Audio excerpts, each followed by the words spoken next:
It looks like we're live. Hello, everybody. Welcome back to yet another Hangout. With me today, I have Sly Sparkane. Hi. Hi, Sly. I didn't know I was going to be saying anything. Yeah, well, that's fine. Micro. Hello. Then myself again, since we're sharing some video. And last but not least, so far at least, Alan Evans. Hi. How are you? Okay. I'm good, thank you. So, as you guys might have seen last week, there was a lengthy hangout with MultiT0mt0m, and in that hangout, we actually promised him to take a look at his newest video, which is about GPS apparently. So, it's gonna really? do right that. Yeah, it's about GPS. Is it another? It should be called ground positioning or something. Well, Yeah, if you take a look at the screen. I was about to say, Sly, as you can see, I am in this hangout twice, once with my primary computer and once with my tablet. I'm actually using the tablet to stream the audio and the video for MultiT0mt0m's video. Okay. So I'm just gonna screen share that.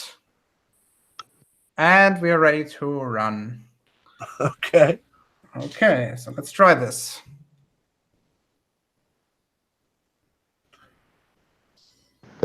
Stop. Okay. What do you have to say?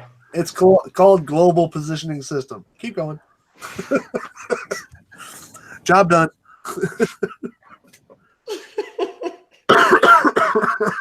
For fuck's sake. All right, tell me I'm wrong. GPS, or Global Positioning System, was created by the US military and currently maintained and operated by the US Air Force.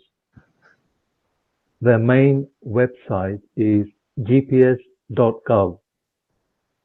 And if you go there, you can find a great deal about this system, how it was created and rolled out to the public.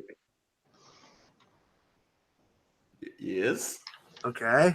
When you go to the US Air Force website, the first page is a cartoon image of a satellite. Oh my God. This is Okay, so why is it important whether it's a photograph or a drawing? No, you don't understand, man. It's supposed to be a live selfie right now from that satellite. No, remember, cameras don't work in space. Oh, yes, of course, yes. Because there's no space. Yeah, it's hilarious. Whether we show them a picture or a drawing, they would say it's fake anyway. Yeah, a picture is fake, and then you show an artist rendering of a satellite, which is probably going to look a lot better than the photograph anyway. Well, then that's a cartoon. So yeah, I mean, if they show them a picture of a satellite in production, they would say it's just a movie prop or something that doesn't work. Ah, Jesus. Exactly. I mean, at this point, we might as well just start showing them like quick crayon drawings. It's the same result. No need to waste time doing all the other things. Yeah, They right. might actually understand the crayon drawings. No, to try to read it. Wait, the drawing or the crayon? The crowns. Both. Crayons. Both. All right, more garbage. Second. Harry wants to join. Okay, send him the link. Let's continue. really telling. It's quite funny, to be honest. There are no hard evidence for the existence of satellites. Oh, Jesus. Okay, so what about the fact that you can actually take photographs of them? Yeah, there's that. GPS, you can use it out in the middle of the ocean. Let's see. You can see satellites every fucking night. I mean... Yeah, I mean, iridium flares, for example. Yeah. They are caused by, I think, the antenna actually of a satellite system that's used for satellite phone communications. Mm-hmm. And the flares, which is pretty much a reflection of sunlight on the satellite, is very nicely predictable. Yeah. Based on the orbits, the predicted orbits of the satellites. So that's crazy. Why doesn't that count as evidence? Because he can't see it. Oh, that's just drones. That's just balloons, you know? Balloons, yeah, that's right, balloons. More garbage. It's the military's word against cartoon CGI images and brainwashing the public. Stop. All right. There's a word there that shouldn't be there. Research. Yes. Okay, now let me just look at this list here. Hold on. Internet protocols have nothing to do with the GPS system. Communication protocols such as X26. I know of X25, but that's kind of basically gone. That was DTE, DCE stuff. I'm not even aware that there's an X26 internet protocol. Wi-Fi has nothing to do with it. I mean, what's the range of Wi-Fi? Like 30 meters. Depends on what router you're using. I mean, in general. full disclosure, one thing that some of the Google likes to do is they also like to aid GPS by having by using your local Wi-Fi Yeah. as also an identifier. But Yes, you can do that. That's clear. But Yeah. that's not the same as GPS, obviously. the LoRaN system and its upgrade. Yeah. It's Okay. and also it's written wrong. Yeah, LoRaN is ground-based, and it was very low frequency. right. But what is its upgrade? Seems to me that Well, it's he upgrade. talked about this last time on the last Hangout. He thinks that the GPS system we have now is an upgraded version of the LoRaN system. Yeah, good luck with that. There was actually a global equivalent to LoRaN called Omega, Yeah. which could position you within about 3 or 4 nautical miles, pretty much anywhere on the planet. Neat. It ran at about 30 kilohertz. When was this? It was taken out of service, would you believe, in about 1997, Oh yeah. when it was superseded by GPS. Right. There's one tower in Japan. The towers it was on were 400 meters tall. Oh shit. Damn. And after they stopped using it for Omega, they did transfer it to the US Navy for their ELF Right. comms. That's for communication with submarines, isn't it? Yes. Okay. Transmitter receiver technology. Gee, that includes walkie-talkies. That includes everything. Yeah. I mean, technically, like if you have a flashlight and do Morse code with it, it's technically the receiver and transmitter technology. So let's go ahead and throw in Bluetooth and all that other stuff. Yeah, let's see. And Wi-Fi. Bluetooth, Wi-Fi, Alp horns. yeah. Radio wave frequencies such as FM, AM, and SW. Those aren't frequencies. No, they're all modulation types. Right, those are modulations. They're not frequencies. This is not starting out well. Tom, just so you know, FM frequencies are numbers. They're not names. Just like AM frequencies are numbers, not names. Shortwave also, they're a little bit longer, but numbers, not names. Dumbass. UTM. What? UTM? Can you clear me up? What is UTM? That's grid coordinates for the military. Oh, Yeah, God. Universal Transverse Locator. Yeah, that's how we get grid coordinates in the military. Yeah. What does that have to do with any of this? I mean, I do know that there are some GPS devices that will actually point out or give you coordinates and grid coordinates. I know those exist.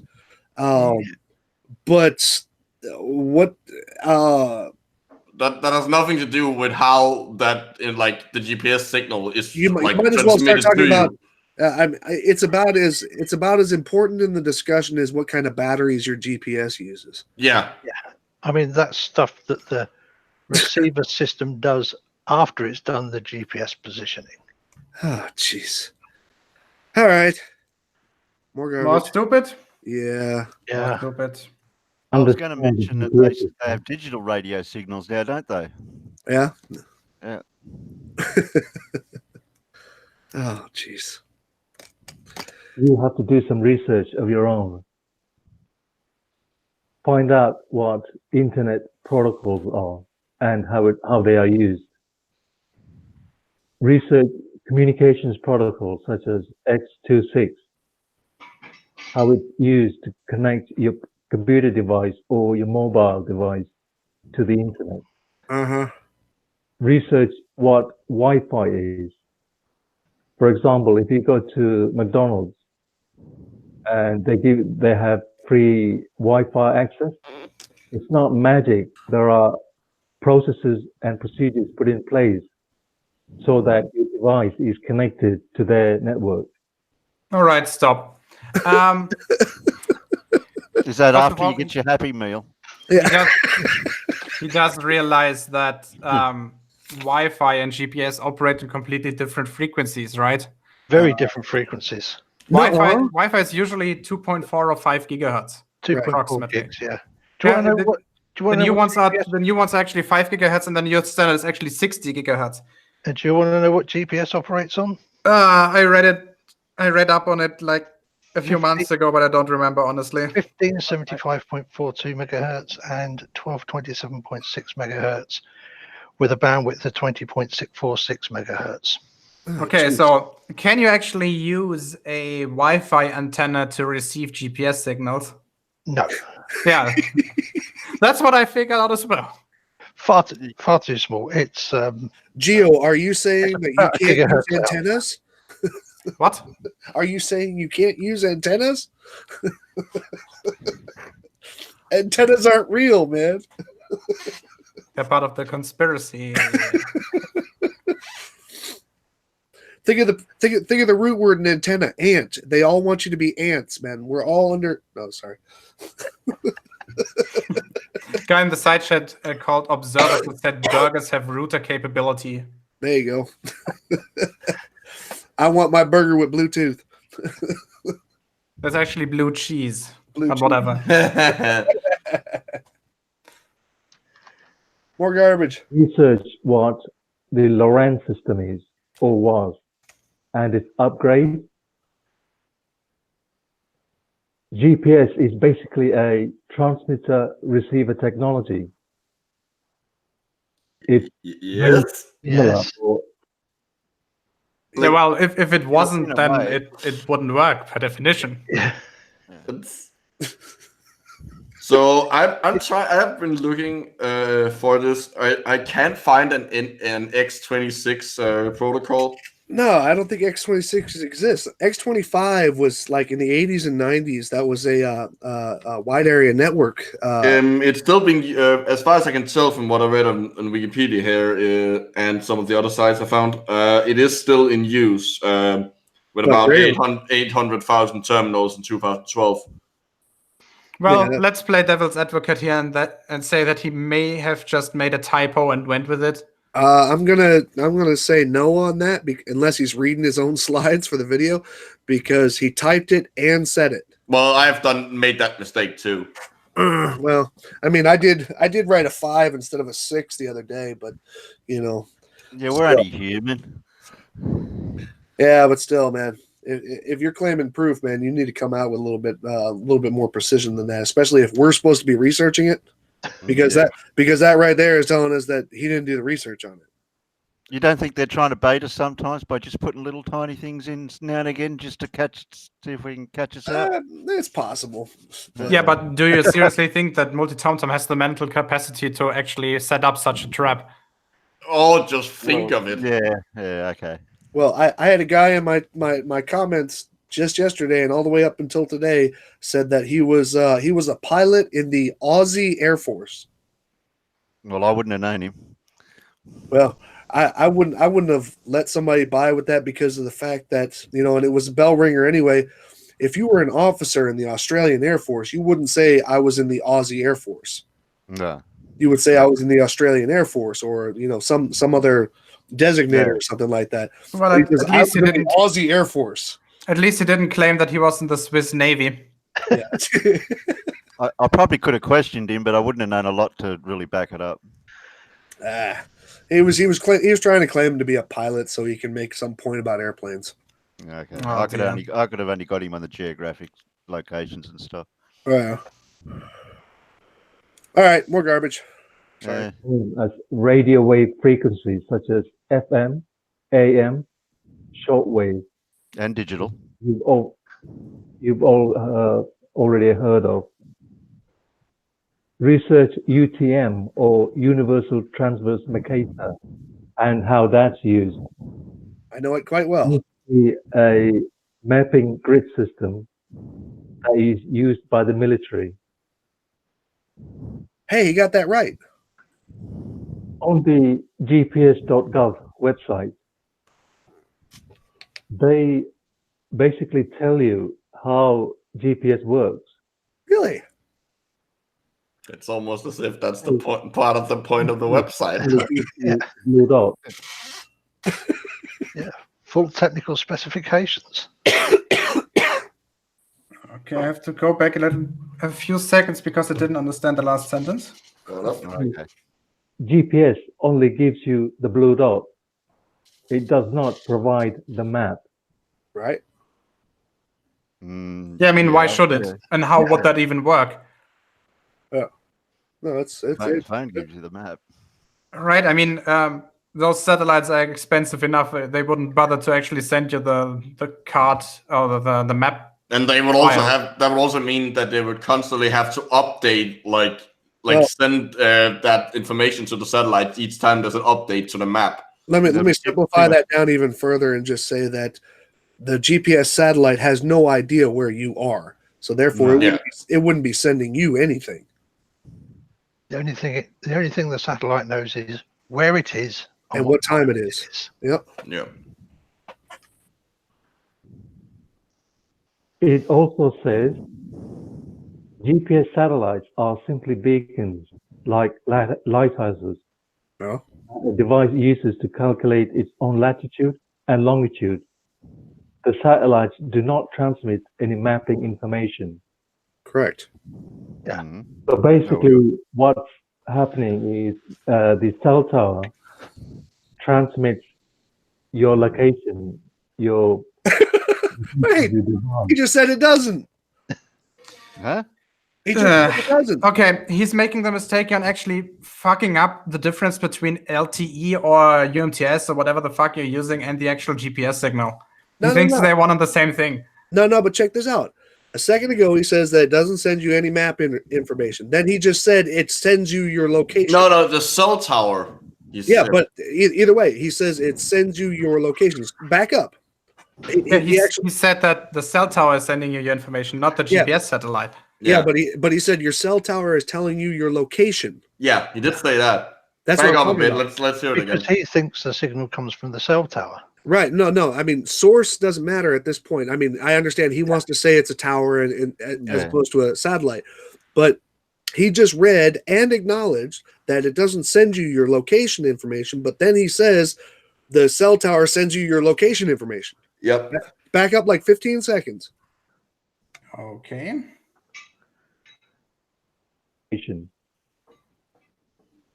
So basically, what's happening is the cell tower transmits your location of your device, and then the mapping companies such as Google, Garmin, TomTom use their CGI mapping software, and that's basically what GPS device is.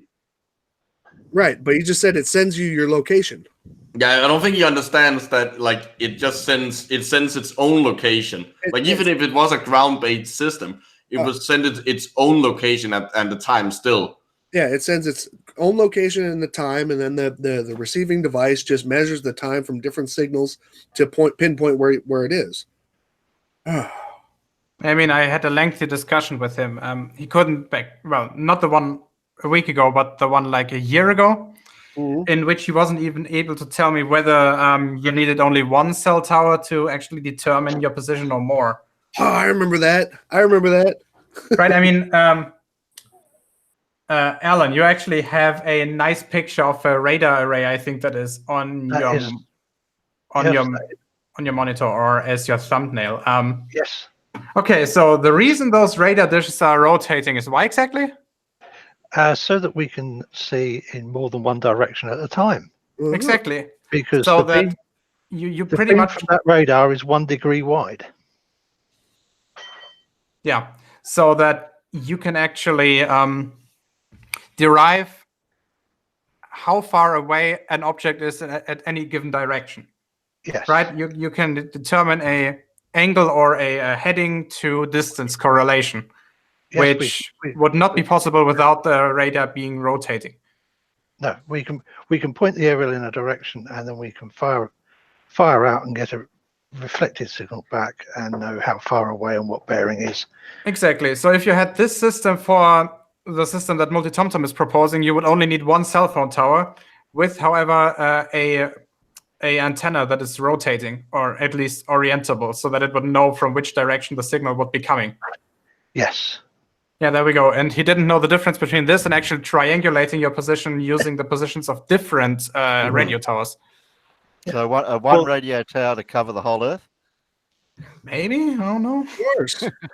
And in fact, with that radar, you could use it with another aerial about 120 miles away to triangulate jammers. Oh, okay. Yeah. I guess you could do that. So, They did that in World War II, sort of thing, didn't they? yeah, I mean that's actually, that radar was actually developed in the 1960s. Oh, 60s. Yeah. Okay, more garbage. Or does anybody have to add something? No. By the way, Terry, mic check. Yes, mic check. We can hear you just fine. You spoke several times. Yeah, but I wasn't sure whether the audio, like the volume was fine. I didn't hear anything. I'm just Well, kidding. thanks, Sly. What's going on, Terry? I'm okay. It's the first time I've spoken to all of you guys. Only Alan. I know Alan. Yep. No, I saw the icon, so I was like, oh, cool. A voice I finally hear. Now, without trying to insult you, is that the flag of New Zealand or the one of Australia? If you say New Zealand to me, I'll kick you. So that sounds like Australia. Yeah. Oh, so you're from New Zealand. Got it. I know. No. Team Skeptic always picks on me and calls me Kiwi. Yeah, I told him I mean, there's no reason to be embarrassed about it. the Kiwis get red stars, don't they? Here's the thing. You actually owe us an apology for Ken Ham. Well, no. Well, I don't know about that. I thought we got rid of him for good. I hope. I hope he's not by coming back. sending him out to the rest of the world. I hope he's not coming back. Well, We we'll just see. we just did a thing on him the other day on movie night. Oh dear. Okay, let's continue. More stupid or garbage. Yeah, more garbage. They even list the map makers.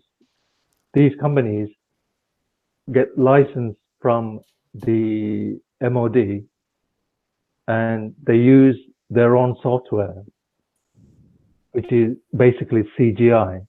Yeah, well, they use their own map data. What's the problem with this? And All why- they need to know to actually determine your position is your actual latitude and longitude, and then it's the job of whoever operates or whoever owns the device that you're using to provide the map files. And why would it not be CGI? Like it's not like does he want them to take We're supposed pictures? to have like a sandbox in our car. I mean, I guess I guess you could like combine it with like Google Street View and get like. Yeah, but even then, that would kind of count as CGI, right? Because you're Yeah. still looking at it from a monitor. I mean, let's think about a regular road map, a Yeah. tactile hand-in-hand road map. That is actually drawn, so technically it's fake. So what's the point of saying CGI there? And your map is a 2D projection of a 3D object anyway. Exactly. Ah, jeez. Didn't Anyway. somebody want to use a map one time for something? Flat out stupid bloke. Oh, Well, Paper actually, I I don't have a GPS in my car, so I actually use physical maps quite regularly. Like you have a phone. Yeah, I know. Just use that. I could. But for like when I'm driving on the highway, I'm actually not allowed to touch the phone while driving. You know it understands you when you talk to it, right? No, it's a Windows phone. Also, that's the pitch.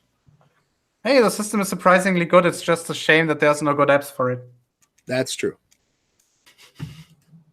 Okay, more garbage. Companies such as Google, Waze, Uber, TomTom, Garmin, Apple Maps, etc., etc. On the How GPS Works page, they have unashamedly put a cartoon picture of. Yeah, okay, good luck putting a real picture to scale with this configuration. What is the point of any of this narrative? Oh, that's a fake picture. No shit. Like, I mean, by his definition, every single thing I've ever been taught in cell biology has been fake because it all uses diagrams. Right. Like, Are we on the moon looking back at the Earth? No. Jeez. I mean, Google must not be real because, when I bring it up on my screen, that doesn't look like real text to me, man. Oops. There we go. That's better. For some reason, I was streaming in 360p. That's okay. It's probably just the same. I'll just go to. Yeah, it doesn't make MultiT0mt0m any sharper, does it? No, it doesn't. No, just a picture. Okay, more garbage. Just makes the garbage look clearer. Yeah, no shit. The sky and antennas pointing at the sky and the rocket taking off. All these are false representation.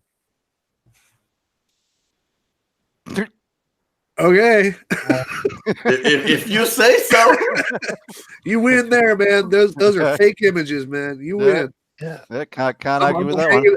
I'm gonna hold on. Let me go ahead and delete my channel. Hold on a second. Okay then. Bye. It is a nice depiction of all the phases of how the GPS system works, though, isn't it? All just to help that farmer out, man. I like that he didn't even read anything on that. He just looked at the picture and went on to the accuracy page. I guess, man. All right, more garbage. And on the GPS accuracy page, they have a couple of diagrams which are very telling. Yep, there it is. Has 4 satellites in the sky, pointing to one point on the ground. I don't think that's to sky. And what you see there can also be replicated by a cell tower. And Technically, yeah. Not necessarily. I guess if you have nice equipment, you could probably measure the Doppler effect from the GPS satellites as they're moving. Yeah, but still, I mean, look, man. Technically, GPS could be implemented as ground-based. Yeah. that was never an argument. And I don't know why they keep making the argument. Yeah, because the Omega system did just that. Right. From 4 very big, very low frequencies. But the problem is accuracy. Right. It's not only accuracy. It's also the fact that you want the entire Earth to be covered. Right. Omega covered the entire Earth. Did it cover the oceans Yes. as well? Yes, because it used such a low. Basically, it used a very low frequency, and used the ground wave, which follows the surface of the Earth. Mm. So, yeah, it will go over the horizon. But don't we have floating towers that are just plotted around out in the ocean? I'll say Omega covered the entire globe from 4 locations on the planet, using a hyperbolic system. Huh. Well, he's claiming it's cell towers. Yeah. It's, if that's true, there are no cell towers in the middle of the ocean. Right. Correct. It's, cell towers aren't you can't use cell tower technology to replicate what the Omega system did. Yes. What kind of range does a usual cell tower have? Um, A few kilometers? yeah, about that, I would think. Yeah, Yeah, good luck it's then about- getting a GPS signal in the middle of nowhere. Right. 'Cause I personally have been in places that are at least 100, 200 kilometers away from the next plug in the wall. Let's forget, a tower. Okay, a plug in the wall and get GPS signal. Yeah, you don't have to tell us about your voyages to Austria, Sly. I mean, it would mean if it was the cell towers that made the GPS signal, that would mean that when you have poor reception, you should also have poor GPS. Yes, I was about to say the same thing. Yeah. Which doesn't happen. Exactly. The GPS, the amplitude of your GPS signal that you're receiving is completely decoupled from the strength of the signal of the cell phone system. When I drive from Frankfurt down to Wurzburg on the A3, and I drive through Spessart, okay, up through the mountains, I have absolutely no signal on my phone, but I still have GPS. Yeah, I know this. The Why Spessart that is is. a little bit of a dead zone, isn't it? Yeah. Are they still doing construction over there between Würzburg and Frankfurt? They just never want to stop. I'm sorry. It's just that the word means something else in Danish. What does it mean? It's basically like the Danish equivalent of saying a spastic. Spessart? Yeah, Really? like kind of sounds like it. SPESSART? No, SPASSER. Spazzer. What for what word? What It's was the Danish original word? equivalent of spastic, like the slur. Yeah, Oh, okay. Now, Spessart is just basically it's a region. It's a like medium-sized Bayern. mountain range between Bayern and Hessen. yeah, and a little bit of Baden-Württemberg as well. Yeah, that's true. Yeah, but I mean, you get nobody gets any cell phone signal out there. But what do you call it? But GPS works just fine. So here's the thing: you are in the Spessart only for like 20 minutes anyway. yeah, but if you were on foot, you would be there forever. Yeah, you would be fucked. Yeah. Just ask the people who live in, I don't know, Miltenberg and Lohr and something. Uh-huh. They are completely screwed when it comes to this. Yeah, because the closest you're going to get anything from is Aschaffenburg, and that's not going to give you much. Yeah, Aschaffenburg on one side and Würzburg on the other side. Yep. Oh, it's apparently looked it up. It apparently comes. It's derived from another German name, which is itself derived from woodpecker. A woodpecker? Yeah, in German. Specht. Yeah. Yeah. What? That's weird. No, it's probably meaning somebody insane, as in knocking your head against a wall. Probably, yeah. All right, more garbage. Oh, dear. It's just a degradation of the signal from the cell tower. And the second picture shows how buildings can block signals, Yay. and how somebody can get a reflected signal. Again, this can be demonstrated simply by cell towers. Uh-huh. If only had a cell tower somewhere where that's not getting the signal. I wonder if he actually understands the implications of the reflections. For example, that not the direction is the important part, but the runtime difference that's caused by the reflections. Exactly. And cell towers actually do have the same problem in built-up areas. Yeah, that's what I was thinking. Yeah. Trilateration exercise? What is he going to try and do here? Well, he's not gonna try anything. He's just gonna Laterate it. I think basically this is a teaching exercise that teaches kids probably. how to do triangulation. No, he's not able to. Well, are you talking about TomTom or are you talking about the website? No, I'm talking about the website. Okay. Because I strongly doubt that MultiT0mt0m is able to teach anything. No, I didn't look at it, but I believe this. I believe they're going to teach you how to do triangulation to find out where you are. All right, go for it. On the multimedia section, there is a section entitled Trilateration Explained. This is basically for school children to do a simple experiment. And further down the page, there's a sentence which is absolutely astounding.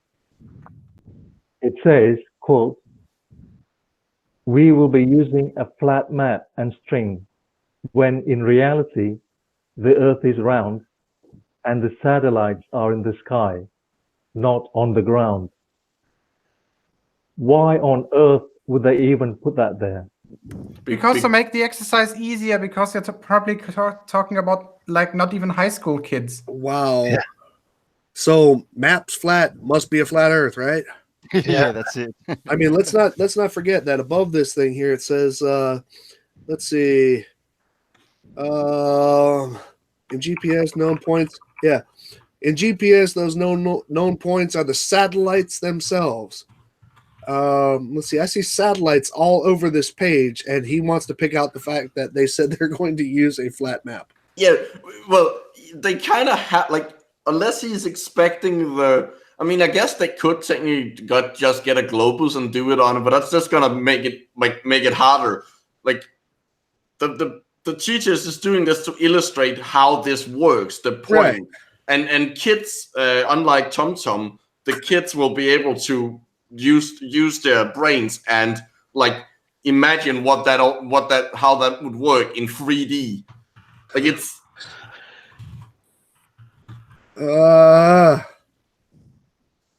it hurts to think that this is just like finding in that 1988 calculations thing about the aircraft that was being designed. Yeah, where they said that they would be doing all calculations on a non-moving Earth, so that they could be able to ignore all the minute forces that would be in play.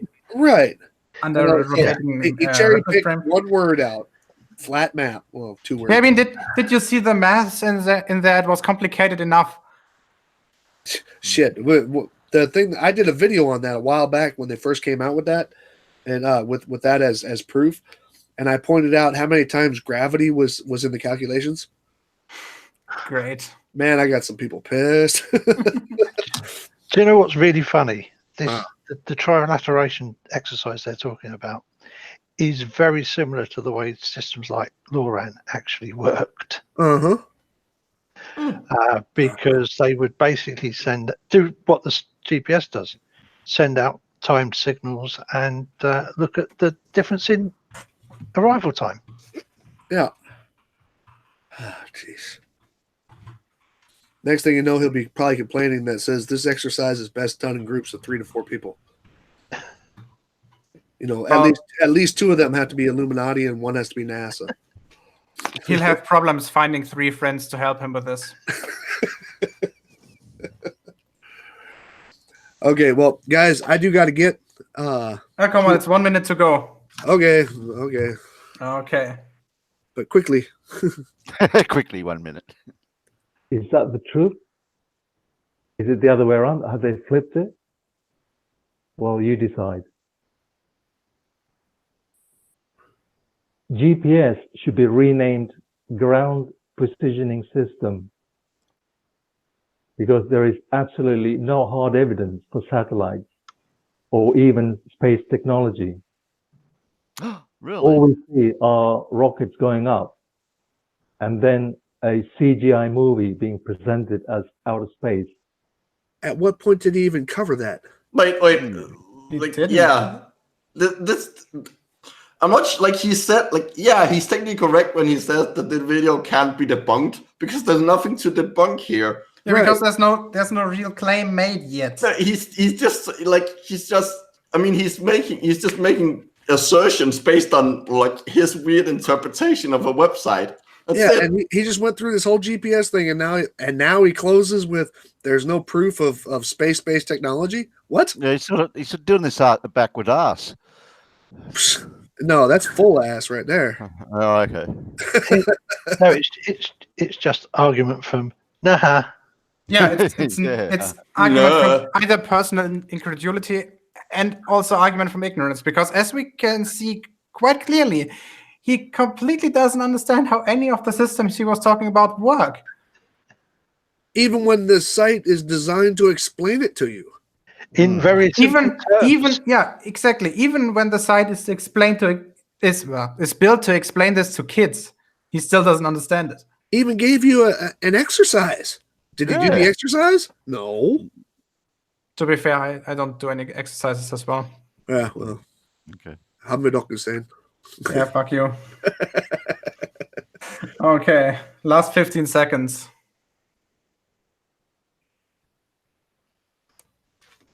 Nothing.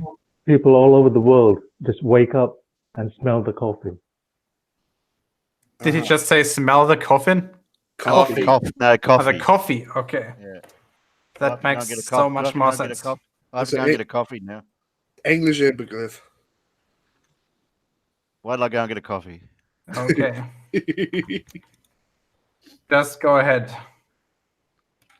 Okay, Sly, if you have to leave, do you want to add anything to the conversation for us, or MultiT0mt0m, maybe if you actually took a minute to actually read the site, perform maybe some of the activities that they have on the site, you would better understand the site.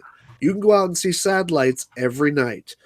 And I challenge you to take your phone out, even though Geo won't do it. Take your phone out and have your GPS on and your phone on at the same time. Go to a point where you have no longer signal and see if your GPS still is functioning. If so, you're pretty much out of that entire discussion, because if the range from your cell tower isn't getting to you, then that GPS signal in the claimed ground-based towers should also not be getting to you. Okay, so somebody in the side chat, a guy called Fred Knotts, I don't know, said we should up Green Bank, I guess that's West Virginia, which apparently is an official dead zone because of radio telescopes in the area. However, GPS is fully functional over there. Right. Yeah. There are plenty of places that are actually they're legal dead zones, where there's not supposed to be any kind of very low levels. The idea that it's completely dead there is kind of like it's been hyped up how dead it actually is. Well yeah, that's what it is here in Australia. If you go out too far west, you have to have a satellite phone. Right. That's it. Yeah, because it just goes into desert. Yeah, I mean, obviously, the lower the population density, the worse this problem will become. There's no incentives for any companies to actually build radio towers out there. I mean, shit, it's not like the Aborigines have T-Mobile out there or anything like that. No, they don't. You're literally out there in the middle of nowhere, man. To the side chat, Luke Firewalker, everybody lives near Funkloch in Germany. Yeah, that's true. Yeah, like seriously, when it comes to radio communications, Germany is a third world country. Yeah, I walked to one side of my apartment, I could talk on the phone. I walked to the other side, and I can't do shit. All right. No, I mean, most rural companies still don't have VDSL speeds or even DSL speeds. Yeah, that's true. Some of them are still, never mind. Yeah, ISDN dial-up modems. It's hilarious. There are some still, yeah. Okay, so, ciao. Okay, Sly. Regarding the one thing we were talking about earlier, I'll send you the pictures you requested as soon as I have the opportunity to go there. Oh, wait, that sounds super weird. Yeah, that really sounded weird. This is about an experiment. That's even worse. It any better. You're not making it better, man. It's a co-op video cooperation between me and Sly and probably everybody else who might be in the area. Right, which requires a camera and long, straight faces. Gentlemen, Sly. Yeah, okay, Sly. Thanks for letting me talk to you for this first time. Hey, no problem there, Terry. And if you want to go below one of the videos that I have, where is it? The Jeranism Can't Mountain, and look for a guy named Simpson. Yeah.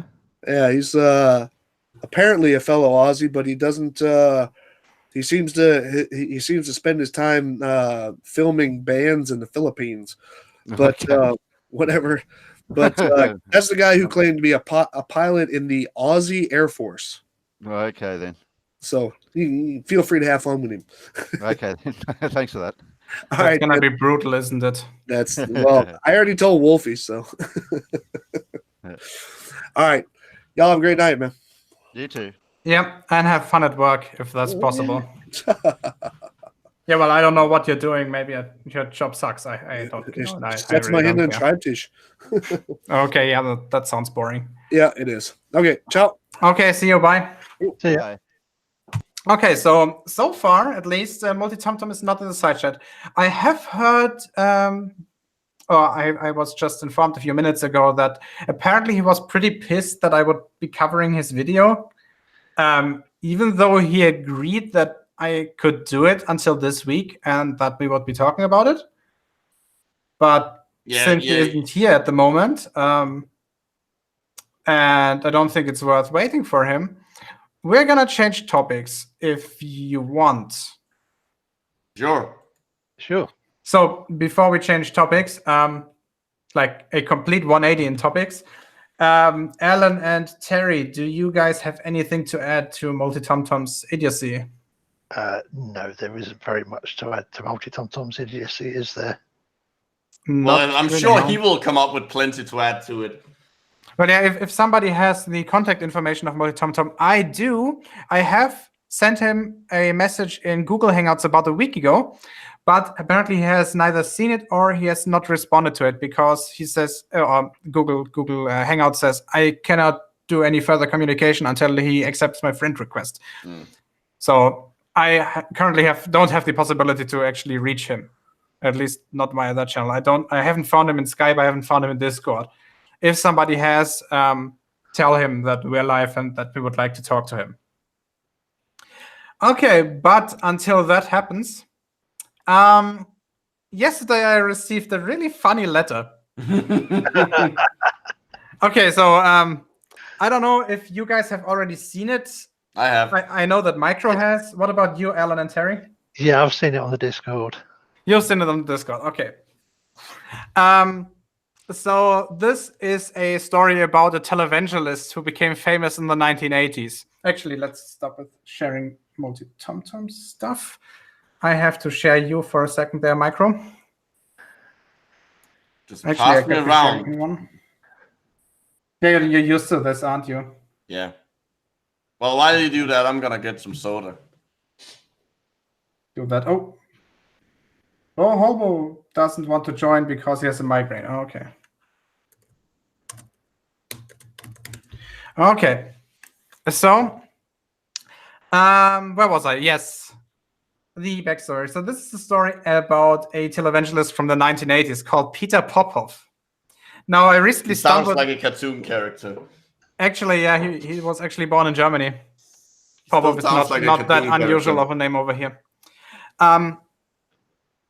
And you can still... Well, I actually stumbled across an old video by DPR Jones where he was talking about some weird prayer request letters you could receive from him from his website. Well, from Popoff's website. Now, guess what I did, and guess what I just received yesterday in my mail. Do you want me to guess? I guess I already know the answer. Yeah, I mean, since you guys already know the answer, I was going to say a letter. Yeah. So the letter is absolutely fucking hilarious. Yes. Let me share my screen. So it was 4 pages. Actually, it was more than 4 pages. Also, I just want to point out that what you see here, all the text that looks like it's written with a pen, the blue text, is printed out. Yes, like, it's made everything there is printed. This is like a template where you just plug in the name, and the print shop will be done automatically. Yes. So nothing in there which, even though it looks like it's handwritten, it's not. Yeah. In other words, it's supposed to make the letter seem more personal than it actually is. Okay, so what we're gonna do is we're just gonna read it. So as you can see, I've censored a lot of stuff out because that's just my personal information, mainly my name and my address. We already know. Everyone already knows the name. Yeah, I know, but but I don't think that you guys know my address yet. At least not people that are completely retarded. I do. Okay, you're gonna read it in Australian or in German? Well, since it's in English, we're just gonna read it. You're probably gonna have to zoom in a bit. Oh yeah, sorry. Yeah, my eyes aren't that good. I'm getting old, you know. Well, it wouldn't really be a matter of your eyes. It would be the resolution on your of the picture. There we go. That's much better. Okay, so I just start. Geo, our prayer center received your prayer request, and I have been praying on your behalf nonstop for God's blessings in your Bullshit. finances ever since I got your name. Geo, did I spell it correctly? When you called, perhaps you thought it was by accident. I feel that a higher power directed you to call. I have something important to tell you, so please read on. What? So yeah, so first of all, I didn't call. Second of all, that higher power would have to be DPR Jones then, I guess. Well, no, it's God working through DPR Jones. Yeah, so Why has God he got it- working why has he through got an it- atheist who ways? is Why has he got working it all through in an capital atheist who is letters? publicly opposed to what this guy here is doing. Sounds God like a works divine in plan, mysterious doesn't it? ways. Okay, so then followed by my address, obviously. I like that. Did I spell it correctly? That's such a weird. Yeah, I mean, obviously, this type of letter is made for people who are so fucking stupid that they don't understand that those template thingies in Word where you can just plug in a name and the form will be printed automatically aren't the thing. Right? So it might work, I guess, with older people maybe who are not familiar with any type of word processor. No, I don't know anything about technology. Shadow Falcon in the chat. What's going on with the font? That's quite easy. This font is actually quite standard in old typewriters. Yes. So this entire thing is made to look like a writing from a typewriter. Yes. I mean, obviously it's also not perfect because, first of all, the font size changes. There's bold letterings in what I think is Arial. And it looks like it was written by Quantum Eraser. a little bit, yeah. Okay, let's continue. Dear Geo, it is not unusual for God to send those with hard cases to me. What's that's supposed to mean? I mean, is he automatically thinking that I'm a hard case? I don't know. Lost case. Well, lost probably not, because then they wouldn't bother sending us mails, right? Okay. Okay. No disrespect to anyone, but in spirit, I feel you've tried to get help before, but to no avail. Many are not anointed to deal with difficult cases. Perhaps this anointing is so strong upon me because I have personally overcome some of the same challenges you are now facing in my own life. I feel like we should be shouting the things that are in all caps. Yeah, you got to raise your voice when it's in. I could do, but I'd probably go mute after the next passage. Yeah, okay, fair enough. Got to read it as it's written. Okay.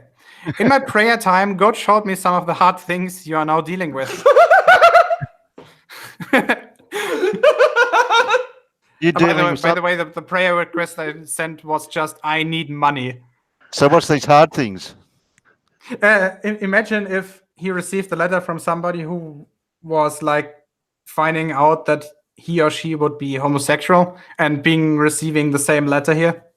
God showed me some of the hard things you're now dealing with. Yeah, or just been diagnosed with cancer or dear. some other I mean, the question is, are there several templates to what your request was, or is it just one standard? Probably. No, I'm almost certain they have they have a whole system set up. I agree. Probably like 10, maybe 15, something like that. Yeah. Okay. God gave me this word for you. Fear not, my son. The hard things you are now facing will soon be a thing of the past. For during the next several months, I will use my servant to lead thee into deliverance and reveal unto thee the steps of faith that will break all evil holds on your life and release miracles of love, success, new health, and joyous living upon thee. Well, as you can see, you have made the right new contact. Doesn't say anything about money. Well, not yet. We're coming to that later. He will be oddly specific about this, actually. Yes. Yeah. Important. Notice the seal envelope enclosed. Do not open it just yet. You opened it, didn't you? I opened it later. I actually, I opened it later, but I actually read the letter first. So I followed his advice there. Okay. Do not open it just yet. the envelope contains a packet of miracle spring water God will use to bring new life to some dead situations you are now facing. And also a powerful prophecy for you. Use the water exactly as I will instruct you. Well, Okay. you're not going to do that. We'll No, get to no, that. I won't. I won't do No. that. We'll get to that. We'll You get to didn't that. drink it, did you? No, no, We'll I get still, to we'll get I to still that. have it in its packaging. It's still here. I haven't done actually. Where is it? Fuck! Where the fuck did I put it? Ah, there we go. It's just too dark in here. I can't see anything. But first, you must read this entire letter, Gio. By God's direction, I've undertaken this assignment of defeating these hard things in your life that you are now holding you back. I am so certain that as you obey God in faith, you will achieve success and get the results you want with God's help. The faith in my heart is saying to you, Geo, during the next few weeks, you can become prosperous, more joyous than ever before, understand and know your future, and live a life filled to overflowing with love and happiness. Oh, when wow. are you turning in your thesis again? Oh, yeah, well, we'll see. Going to give away all your worldly possessions and... Okay, so this was just the first page of 4. Oh, shit. Yeah, it's. Oh, wait a second. That one's not censored. Well, it's censored enough for Google, I guess. Oh, wait. No, this is one where there's actually no personal information there. That's the right one. Okay. I took your name, anointed it, and fuck. This is actually because I painted over the other side with black Sharpie, so I can't read that word. Demanded? I Yeah. don't know. Probably demanded. And demanded evil spirits to bow to the power of Almighty God. In Jesus' name, I speak to witchcraft and all evil and command it to recede. In the spirit, I feel you are about to witness an unprecedented miracle as you follow divine leading and direction. You've prayed for a seemingly impossible miracle. On March 26th, 2019, the miraculous begins. Your greatest prayer shall be answered, and your greatest wish shall come true. And you will praise the Almighty for the wonderful works that are accomplished in you. Psalms 42. So what happened on March 26th? Come on. I don't know yet. It hasn't happened yet, so. Through this mighty time of prayer, the grace and whatever has been restored to you. But we must work to restore the power, peace, health, and prosperity that Satan has stolen from you. God revealed it to me in an awesome secret vision. Things that I He's must share with hallucinating. you at this time. It's meant to be secret. Well, not anymore. I see in the spirit 7 secret prophetic events that are on the verge of unfolding in your life. However, there is an attack from Satan that puts you in the wrong place at the wrong time with the wrong people, and all of this beautiful thing God has planned for you cannot unfold. Believe it when I say your act of faith has already begun the release of power that will actually change your chaotic circumstances and future. God will reveal the grand secrets of your life. Who wrote that in there? Nobody, that's the point. Yeah, remember, this is printed. This is not handwritten or anything. It's just made to look that way. Oh, okay. I'll be the first to admit your circumstances are challenging, but with God, all things are possible. Your understanding of the 7 secret prophetic events will move you at the right time into the right place and hook you up with the right people so you can see God's manifested miracles released. The power of agreement that we release as you and I together is the most awesome of all powers. Saint Matthew. I thought it was God that was the most awesome of all powers. Yeah, it's the same thing. No, it's not. Saint Matthew wrote concerning this power, saying in Matt 18:19, when 2 agree, it shall be done. I've been assigned by God to help you, that you can receive God's answers so that special need in your life. Only God can meet this need.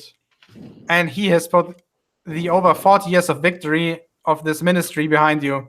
Listen as I speak to you about these 7 secret prophetic events. Oh, come on, get on with it. Oh, yeah. Not you.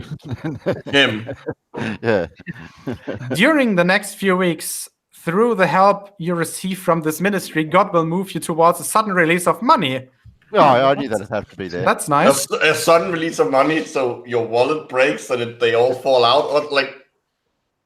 Okay, so in faith, I see this influx of money showering down upon you an unexpected source. I really believe it's somewhere between 1,900 and 19,000 euros. That's quite That's a big difference. Yeah. Yeah, first of all, that, and second of all, it's still oddly specific, isn't it? Like, Yes. why not 2,000 and 20,000? Yeah, I could have rounded it off. Yeah, why is he doing it like this? I think that there's probably some statistic behind this. That maybe like money you inherit might be mostly in that range, or like salary increases might be in that range, something like that. Possibly. Yeah. Or he deliberately picked numbers like these because it makes it seem more personal.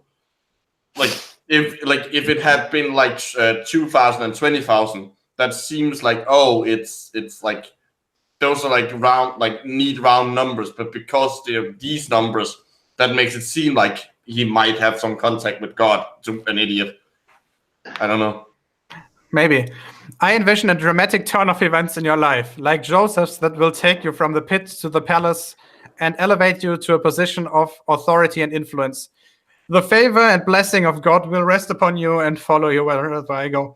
Would a dramatic turn in my life count as a diagnosis of cancer?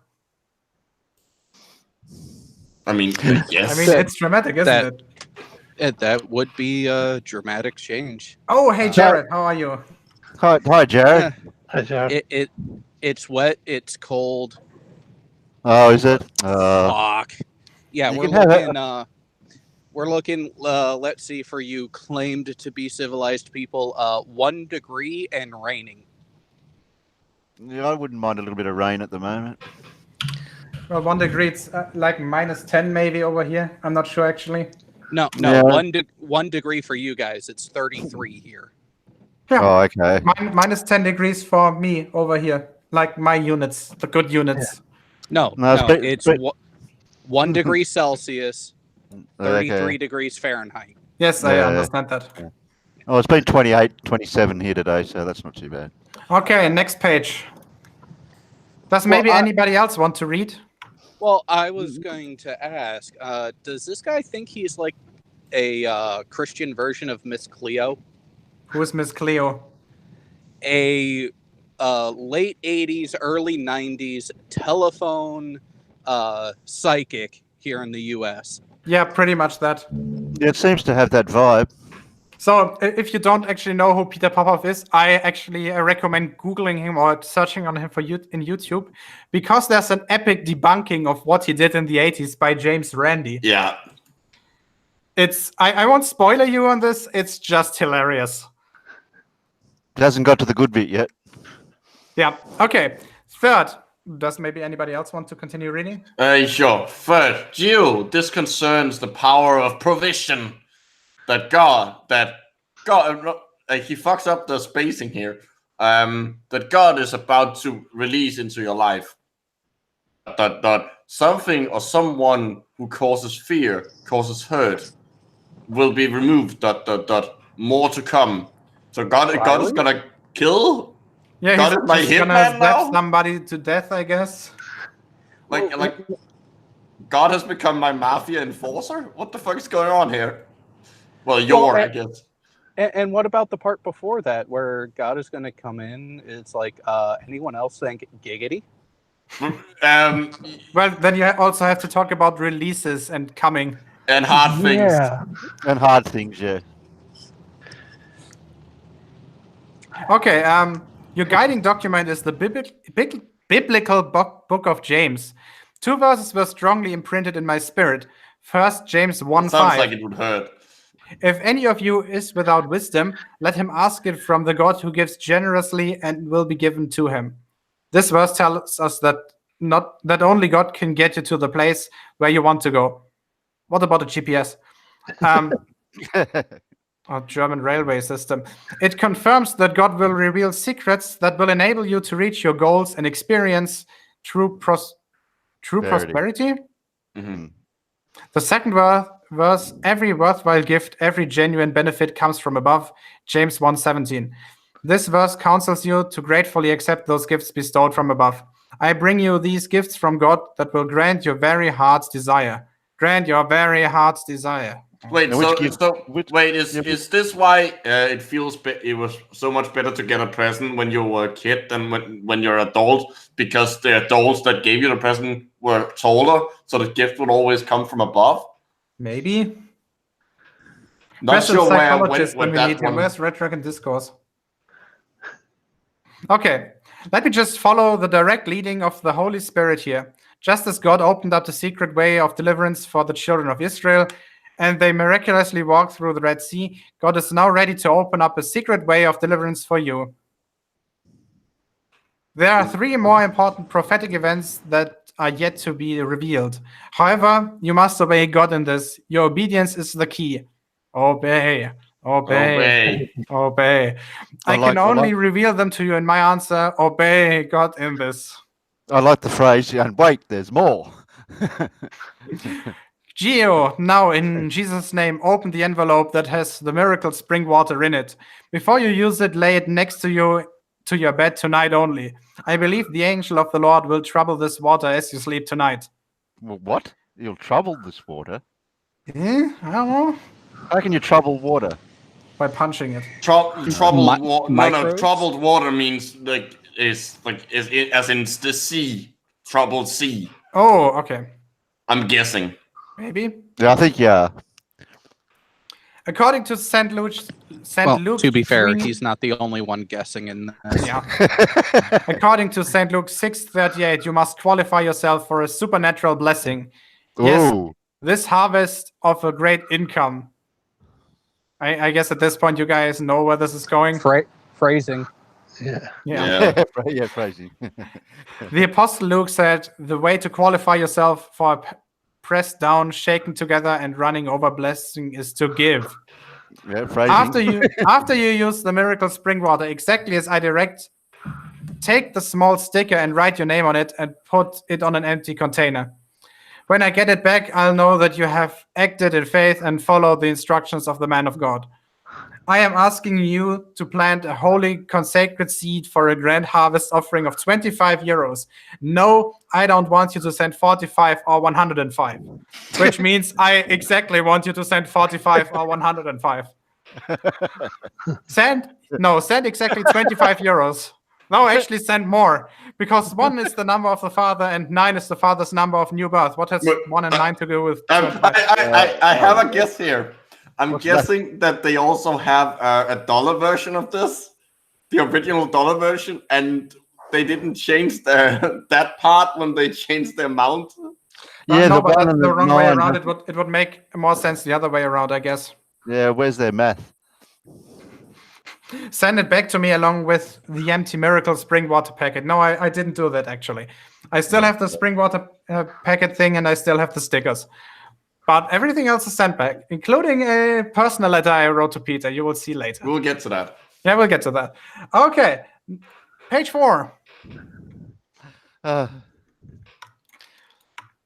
You will return the page inside the sealed envelope to me. I will send you the remainder of the 7 secret prophetic events. These anointed words will guide you through the right place and the right time, and help to knock you up with the right people to receive the miracle harvest of God. Anything to add? I think my sniggering is enough. That says you're going to get hooked up with the right people. Okay. to get a miracle harvest of God's seed. Yeah, bow down to Jesus, you know. When you read these 7 secret prophetic events in their entirety, you will see the secret way, and the way to your deliverance will open up for you. The moment you open up, may answer to you. Spread wide, you know. A powerful anointing is going to rush all over you, and within the next several weeks, you'll see God reveal himself to you in your new glorious future. Now, remember, this is not something you can afford to take lightly. God has sent you to his servant. You have to take it heavily. Yeah. God has sent you, or hard. You have to take it hard. God has sent you to his servant who will help you see a total victory over the difficult circumstances in your life. Now read my instructions again. The book, Miracle Money from Unexpected Sources, has been reserved for you, but you must answer this letter to let me know that I have your correct address and check the appropriate box to receive your free copy. Oh, now do me a favor. I actually cannot read this handwriting. Your new friend and Prophet, maybe? prophet. Then Peter Popoff? Yeah. P.S. You Can you can Believe me, God will quickly collaborate or something you from liberate, your, maybe. liberate you from your most difficult situations. Okay, so this was the main letter. Now, the package also contained this letter, which gave me the opportunity to send it back to him. And so there was nothing in this envelope. And this letter, which will contain the thing that we are going to talk about next, which is the request for another prayer and the request to actually get one of the books, or the book he was talking about. So let's take a look at this. Now let's see. That should be this one. I bet you the letter's addressed to a post office box. Okay, so it apparently contains special instructions. Special instructions. Now I want to point out that after brother, it actually says my family name instead of my first name, which is the only time this is being done in those entire letters. Is it blurry or is it my eyes? It might be a little bit of both. It is a little blurry because the page is folded weirdly. But I mean, can you read it? I can read it. If someone's got better eyes, they can. Okay. Brother Geo, if God could create a secret miracle pathway through the Red Sea so that the children of Israel would get to the promised land, he can do the same for you. But I don't want to go to the promised land. You don't need to get through the Red Sea. So that you can... Wait. He can do the same for you, so that you can get to the place of victory, peace, happiness, and abundance that he has already ordained for you. This packet contains water from the miracle spring where I was led by the angel of the Lord. I warn you, something so anointed and sacred can't be taken lightly. Okay, what's the water gonna do? Poison me? I mean, it probably would. I don't know. As I walked to the spring through the dark dawn, when I got there, it was like a light from heaven lighted a rock. If you can have a dark dawn, if it's still dark, it's before dawn. Okay. As I walked to this spring through the dark dawn, when I got there, it was like a light from heaven lighted up the entire area. As I knelt trembling under the awesome presence of God, the angel of the Lord commanded me to anoint my house and our ministry headquarters. The spring represents the flow of the Spirit. Now here's the miracle. God said, I confirm the word of my servant. I perform the counsel of my messenger. Wait, I don't think he was under the shadow of God. He confused the shadow of God with the shadow of godless engineer's mighty penis. Oh, dear. There was absolutely no damage to any of these buildings, neither from the fires or the major mudslides. Okay. Wait, where did he get that from? I have no fucking clue. That came completely out of nowhere, didn't it? Yeah, wait, what? I thought I missed something. What? That was fucking weird. Maybe the word processor thing's thrown a loopy and put an extra paragraph in. Yeah, it looks like they actually fucked up the template. Like they made a copy-paste error or something. Yeah. Whatever. I mean, this is super weird. As I heard of the great destruction and saw God's great deliverance for his people, I witnessed the power of God that delivered, protected, and prospered, and so will you. Now here's the instructions. Lay the miracle spring water packet next to your bed tonight only. I believe the angel of the Lord will trouble your water so that when you drink it, first thing in the morning when you wake up, there's no telling what awesome power and anointing will be released. Get ready. As you do this, every cell and fiber of you will be saturated with the awesome power and anointing of Almighty God. That's literally not possible. There's not enough water to do that. Claim the miracles you need with prayer and ask God to open the pathway to your very own miracle deliverance, the pathway to your victory through the Red Sea of need. Okay, send me your prayer requests on back along with your best gift to God. When I get your empty container back with your name written on it, I will know that you have obeyed God's instructions and acted in obedience. I will then release a prophet's anointing for you. I will believe that God will spiritually roll back the waters of your Red Sea and uncover the miracle pathway for your total healing, deliverance, and victory. Okay, prophetic word for you to claim. Read out loud. Okay. So I actually didn't read it out loud because that's fucking stupid. I speak to you now as God's messenger, as God's prophet of prosperity. For my son Geo, do not repeat the mistakes of many and allow shortage and adversity to affect your generosity towards me, says God. Sure, he does. Sure. Do not think of the things you need, for if you will supply all your needs, you will certainly have more than enough, even exceeding abundantly above all that you owe. Geo, ask or think, EPH 320, whatever that is. I now ask you to take an action of faith, so I can connect your success to it. It's really hard to read this. Yeah, it's super. I don't know. Is it the font? Or is it the fact that I think it's all caps. Maybe, yeah. And there's no punctuation. No good thing will I withhold from thee, saith the Lord. Though you have gone through much trouble and many hard times, I am about to break the cycle of adversity and lack and stir up my millionaire potential. Yeah, he does have a millionaire potential. Anointing that I have spoken to my servant about. Now is your time to obey. Quench not my spirit, for I shall surely bless thee, and thou shalt also be a great, great blessing. Does God often talk in with ellipses? Apparently. I haven't read the English version of the Bible yet. And why should I? Fuck this. No, it's just as bad in English. I prefer to read the original German. But I don't remember any ellipses. Nice one, Gio. Yeah. Okay, no matter how dark your situation is, now I believe God is going to show you the way to health, a life of abundance, and supernatural power. Oh, nice. Oh. I would like to have some laser eyes or something. That would be neat. That he has already ordained you to. Perhaps no one can see it right now, but God has prepared the way. Together, we will ask for God's help with the prayer, expect God to uncover his road. I think he's misspelled here. Maybe he tried to say expect God to uncover his rod.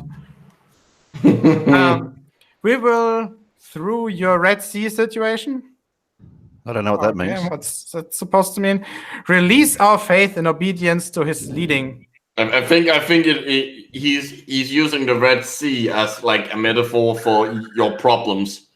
No, I think they just fucked up one of the bullet points here. I think expect God to uncover his road through your Red Sea situation. Yes, it's supposed to be one bullet point instead of two. Yeah. Yes. Okay. Anyway, that's a major fuck up. Yep. You have to apparently this God can't even correct grammar mistakes. You have to part your situation.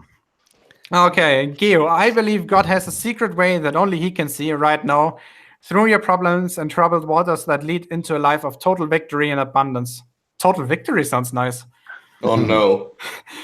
Use your packet of miracle spring water as I instructed and then complete this prayer sheet and get it back to me today. I'm going to release a prophet's anointing for you. I believe that the Holy Spirit wants you to uncover your pathway to miracle victory. Okay, write your secret way to miracle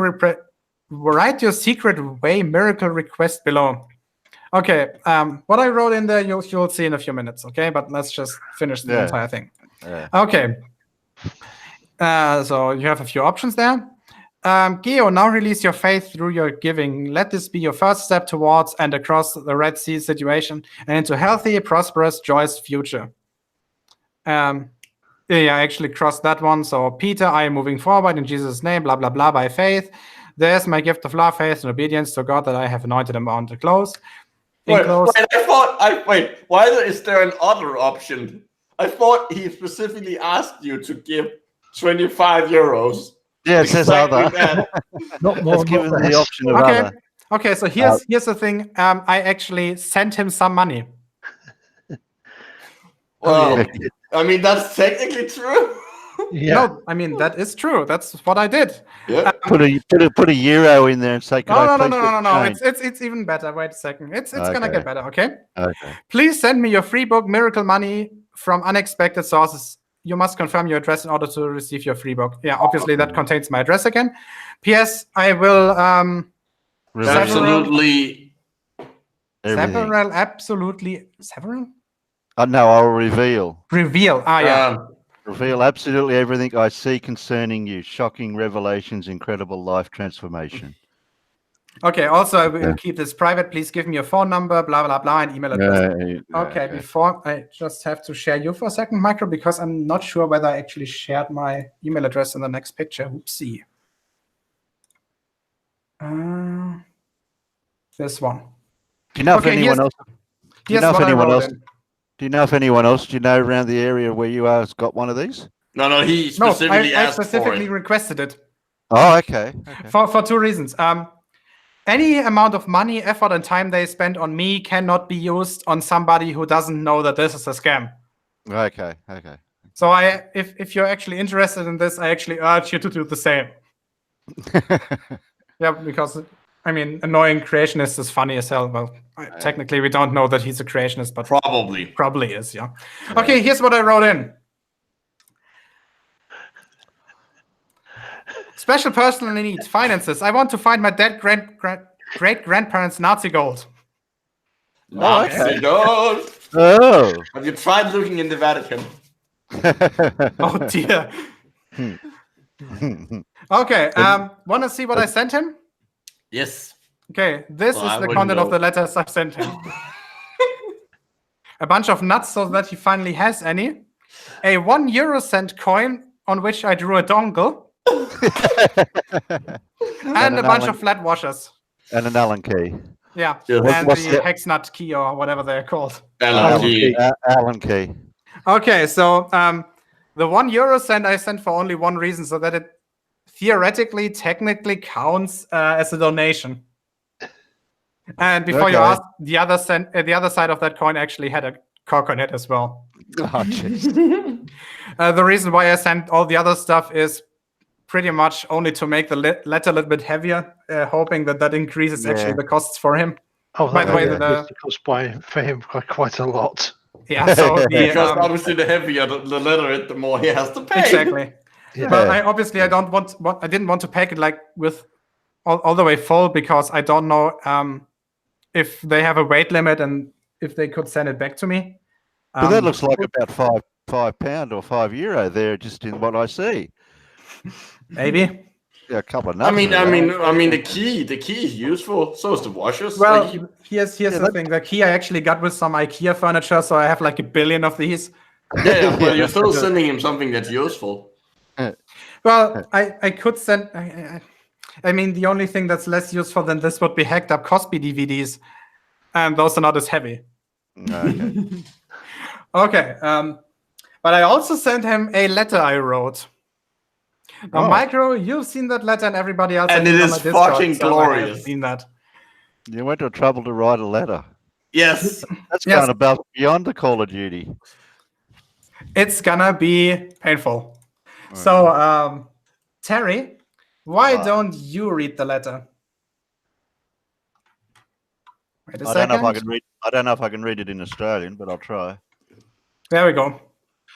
Dear Peter Popoff, it is a shame that every 30 years after being exposed by James Randi as the blood-sucking parasitic fraud that you are, somehow it is still possible for you to make an inconceivable fortune by using the desperation and sorrow of sick and suffering men and women who might be in dire need of real help. Yet choose to follow your advice instead of listening to the financial or medical professionals that actually know what they're doing. It is truly astounding that people can be desperate enough to fall for your obvious scam. Hopefully your conscience suffers while thinking about all the poverty, harm, pain, and death you have caused over the last decades, providing you have anything comparable to empathy. May the thought of this haunt you at night. I have encountered thieves, liars, psychopaths, and a range of people who are devoid of empathy for their fellow human beings, who deserve the utter contempt of humanity and you and your business rank with the very worst. You represent the feces of the body of the humanity. Okay. Oh, By more? the way, your voice is fucking awesome. I'm just saying. What happened?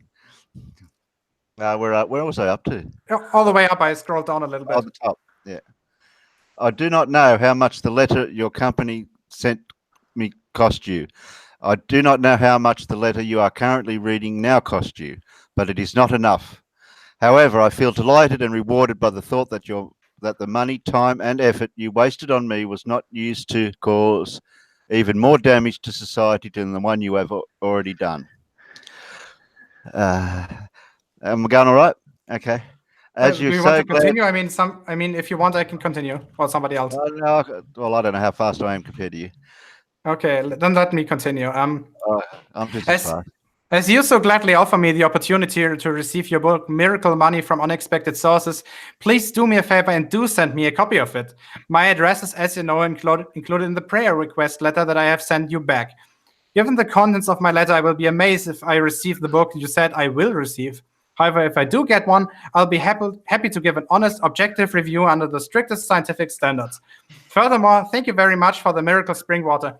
As I don't yet know how to analyze a liquid for its content of holiness, I shall at least compare it to tap water in terms of iron content in the future using the scientific instruments required. Provided you partake in drinking this water, I will be paying particular attention to potential lead contamination, as it is known to damage brain functionality, perhaps accounting for your lack of morality and willingness to exploit the most vulnerable members of society. Okay, Please enjoy the flat washers, the hex key, and the 1 Eurocent coin I drew a knob on that you will find in the envelope. Unfortunately, sending you something heavier and more worthless isn't possible without possessing your mind. I also included 2 small nuts, as I figured you would enjoy finally having a pair. Best regards, rotten penis.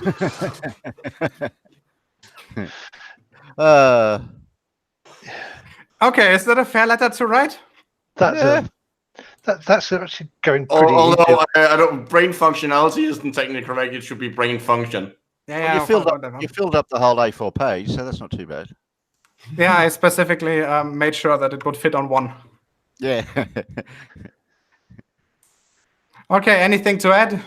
Jared, you maybe? Wow. The gall of some people to having been called out decades ago and still trying. But then again, in the young Earth creationist side of things, we don't have to look too far for that sort of beautifully stupid stubbornness. Is that a way to put it? Well, here's the thing, like, creationists themselves don't do as bad of a damage as this guy is doing. If you actually take a look at his old seminaries, his old how's it called, sermons? Yeah. He actually asked people not to seek medical help, but instead to give the money they would spend on that to him. Yep. So he might be responsible for at least dozens. No, not might. He is. He is responsible for several people's deaths. But you can see the tactics. You can see the tactics in the letter are no different to those IRS scammers or the computer scammers. The tactics all similar. Yeah, it just gets a pass because, hey, imaginary Sky Daddy best friend Jeebus. Yeah. And that's the sort of letter they used to send out unsolicited, isn't it? With but personalized with your name on it, that would really catch out people like my mother. Yeah, because they're sent to them personally, with their name on it. Yeah. Yeah, that's the same with my mother-in-law. She gets a letter from whoever it is, doesn't matter. Just people advertising stuff, and it's got her name on it, and she thinks it's important. And I said, no, it's not. It's just advertising rubbish. You can throw it in the bin. Yeah, but it's got my name on it. And I say, no. I argue with her. Well, I used to joke with people. It's like, so your name's Resident? Yeah, that's the other one. Yeah. Dear resident of this building. Yeah, we get those as well, but like mostly for advertisement. Or to the householder. Oh yeah. Yeah. Or to the house owner, which is sometimes interesting. They're not nearly as toxic as the ones with your actual name with the actual name. Yeah, the actual name. Yeah. For older people who don't realise how easy it is for them to do that. Yeah. And they'd look at that letter and they wouldn't realise that what looks like handwritten stuff is actually printed on there, not handwritten. Mm. I mean, is it because their eyes are fucked, or is it because they're just ignorant on the technology? They won't like, they will just assume it's handwritten. They won't check. Well, it's it's going back years ago when people were more trusting.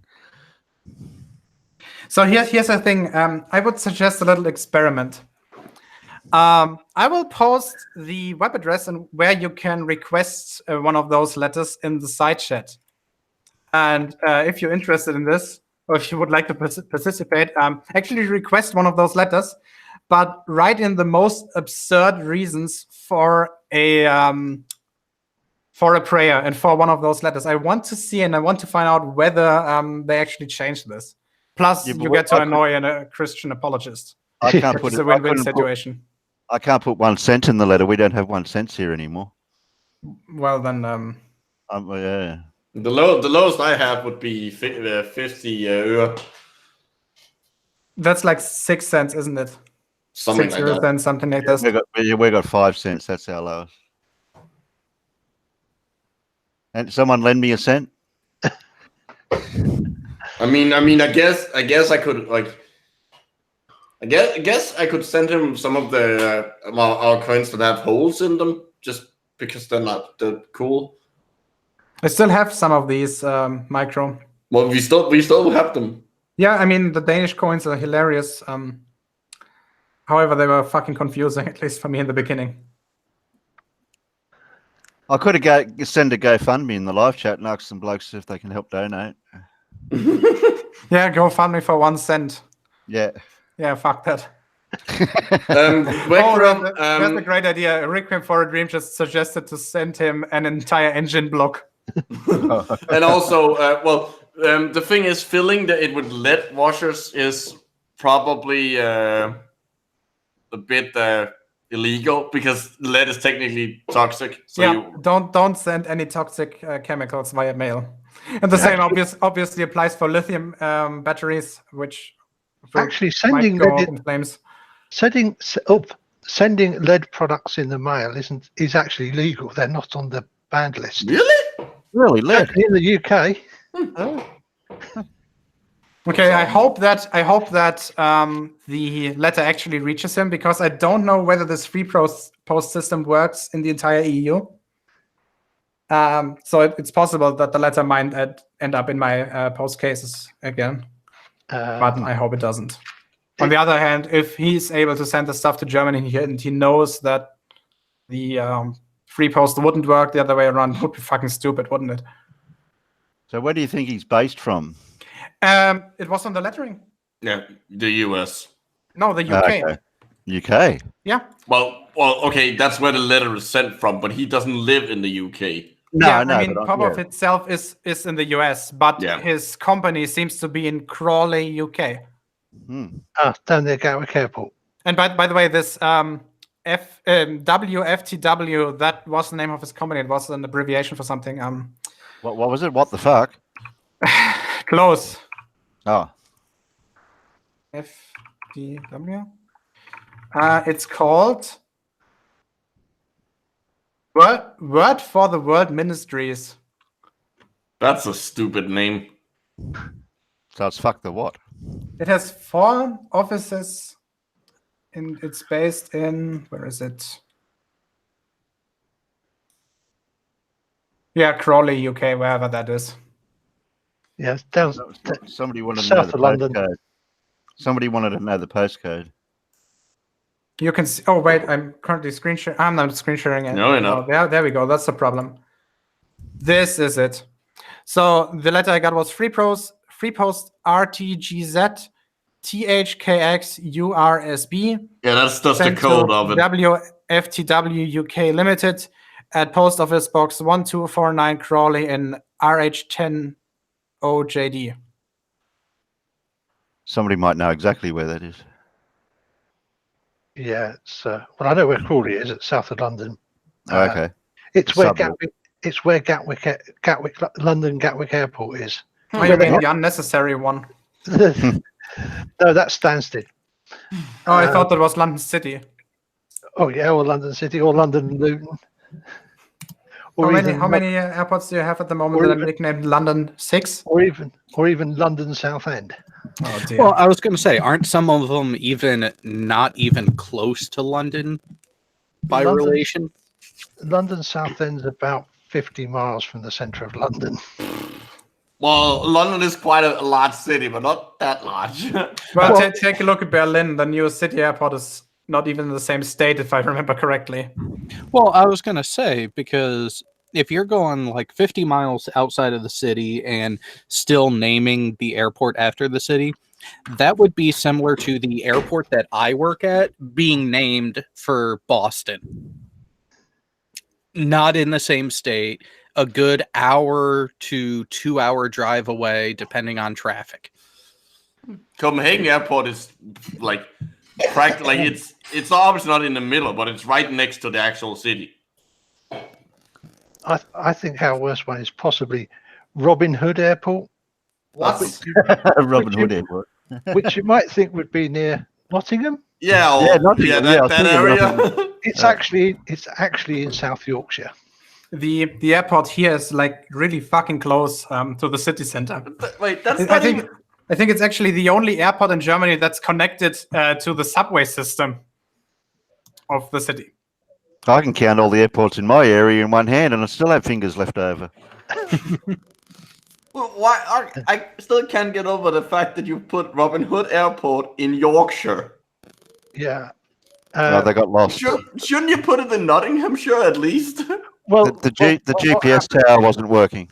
What happened was they closed Royal Air Force Finningley, and they converted it into an airport. And Finningley in South Yorkshire's got nothing, and it's kind of not that far from Nottingham because it's one of those just over the border jobs from Nottinghamshire.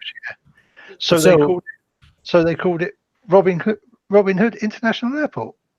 Well, so we have confirmation from the live chat that address is actually the UK equivalent of a post office box. Well, yeah, that was to be expected. I thought it'd be. I mean, it does say post office box right on top of it, doesn't it? Yeah, so it's just at the sorting center. It's not even at a local thing where the person would pick it up in person. It would then be sorted to another destination. Yep. So here's a question. How many of you actually think that he will still, or they will still send me that book? Possibly. It depends. If it's an automatic sort thing, I could see them getting your letter in, not even recognizing, not even opening it, and releasing shipment out to you, only to be like, oh fuck, after. Yeah, if it's automatic, it might happen that way. I mean, it's possible. The thing is, I'd go on eBay. I'd go on eBay and see if there's any Allen keys for sale in a couple of weeks. Yes, here's the thing. If they really send me this thing, I actually will do a review of it. Okay. A full review. Or I might just start a video series reading it here on my channel. Oh, wait. Are you trying to shift from masochist to sadist? A little bit, maybe, yeah. We can only suffer so much. Yeah. Well, I'll tell you what, I think I'll send off one because I'm going to ask him to see if he can fix my nearly broken back. Okay. Make me be able to walk properly again. Yeah. And save on drugs. Well, actually, I'm not on the morphine anymore, but that only took me a year to get off. So. Oh, okay. What exactly happened to you, if I may ask? When I was in the Air Force, I was doing training, effectively fitness training in the gym, and one of the exercises was to take your partner fireman's carry and take them to the other end of the gym. And when a PTI shouts at you sprint, he doesn't mean jog gently. He means sprint. He means run like somebody's behind you with a big sharp stabby knife. And I got about halfway down the gym and stumbled. So the 6-footer across my shoulders landed in the small of my back. Oh. And I now have Ouch. a couple of prolapse discs that are inoperable. Yeah. Oh man, Oh. that's a nasty accident. Yeah, so it's one of them things. I mean, you know, I was 19 when I did it, and your body's strong enough to deal with it in your 20s, and kind of through your 30s, and then you kind of hit 40, and it all starts going downhill rapidly. Yeah, one of the perks of going old, isn't it? Well, Unfortunately. mine growing old is from worn discs. Yeah. I got worn discs in my back. Yeah, so unfortunately, I now have to use a wheelchair when I go outside because gravity sucks and falling over hurts like fuck. Oh, I can understand that. Yeah. No, it's not the falling; it's the sudden stop. Yeah, yeah, them damn sudden stops at the end. Oh, yeah. Before I forget it, I haven't actually shared the photo of the spring water yet. Oh yeah, you haven't showed us the water yet. Yeah, so it came in this plastic bag. It's in terms of volume, it's maybe I don't know, maybe 2 milliliters, 1.5, maybe 2 milliliters, something like that. What's the eye patches for? Those were the stickers he was talking about. That where I should write my name on and then glue them in the envelope. Okay. By the way, I don't know if you can read this. It actually does say "Miracle Spring Water" on the plastic packaging. Isn't that like false labeling? Yeah, I'm actually still not sure that that's actually water in there. You get it tested? You could get it tested. Yeah, sure. No, not get it tested. He could test it. Yeah, I don't know if you're aware of that, but I actually have access to a nice analytical chemical lab. Oh, okay. I didn't realize. What equipment are you? So the more interesting thing for this obviously would be the ion chromatograph. Yeah. But you could also do some. Well, I reckon you could do NMR with it to see if there's some organic impurities in there, which you would likely find at least a little bit of the plastic polymer. Yeah. But the most interesting thing would, I think, be the ion chromatograph to find out whether this is just tap water. It might be distilled water. I'd say I don't think it's distilled water. Either distilled water or bottled water.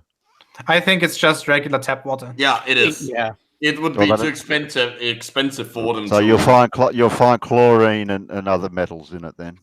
Chloride isn't a metal. No, metals from the tap. Obviously, I mean you would find calcium, sodium, a little bit of lead and uranium. You can find the stuff in there. Okay.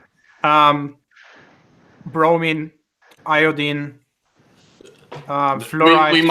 We might even we could theoretically track down where in the world it comes from. Carbonates, phosphates. That's what I was thinking. Sulfates, maybe a little bit. Pretty much all the stuff you find in regular tap water. It'd be interesting, the analysis, to see where some nucleases probably. Maybe. Well, no, you would, because there's a reason why you don't use tap water, normal tap water, or even distilled water when you do DNA stuff. You use special water that has been checked and made so it doesn't have nucleases in it. Otherwise, really? your samples and plasmids start degrading over time because they get cut out open. Holy cut shit! Into bits. I didn't know that. And I only found out recently that you shouldn't really drink pure water. No, you shouldn't, because it washes out all. You will lose all your salts and die. Well, and I think regarding this, the effect is. Well, obviously, you have to drink a lot of it. Yeah, obviously, it's usually a little bit exaggerated in how much distilled water you would actually have to drink in order to feel the effects from it. A little bit you won't notice anything. Pure water. That's the same. Yeah.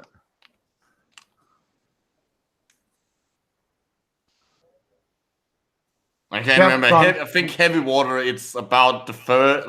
It's once you get to about a third of your water being heavy water that you start to feel effects of it. I don't know. I know. We have Dave, about right? like 5 liters or so of heavy water in the lab. I know. You know, Dave, it's yeah, it's yeah. funny you mentioned that, Micro, because right after you started saying it, a message popped up from Bo asking about what about drinking heavy water. Mm. Yeah, yeah. Well, I know what happens when you drink heavy water and have enough of it. So like your proteins, they're obviously in solution, or at least interacting with water in some way. Most of them, and their shape is being kept in place by their interaction with the hydrogen, with the water through hydrogen bonds. It's called a water shell around it. And because heavy water is heavier, that stops working probably. So your proteins start like misfolding and malfunctioning. Well, but the real question is, will it also degrade your DNA? I mean, it will. All water will. Who was it who made that claim? Rocket Ronnie. Oh, True yeah. and- Yeah. True empiricism. Oh, dear. Yeah, I mean, water will. He didn't understand the react. difference between dissolving and degrading. I mean, water will actually. He is like there's a very very small grain of truth in there. Water will react with DNA. It's one of the damages that happens all the time. No, he was talking about like saline. I know.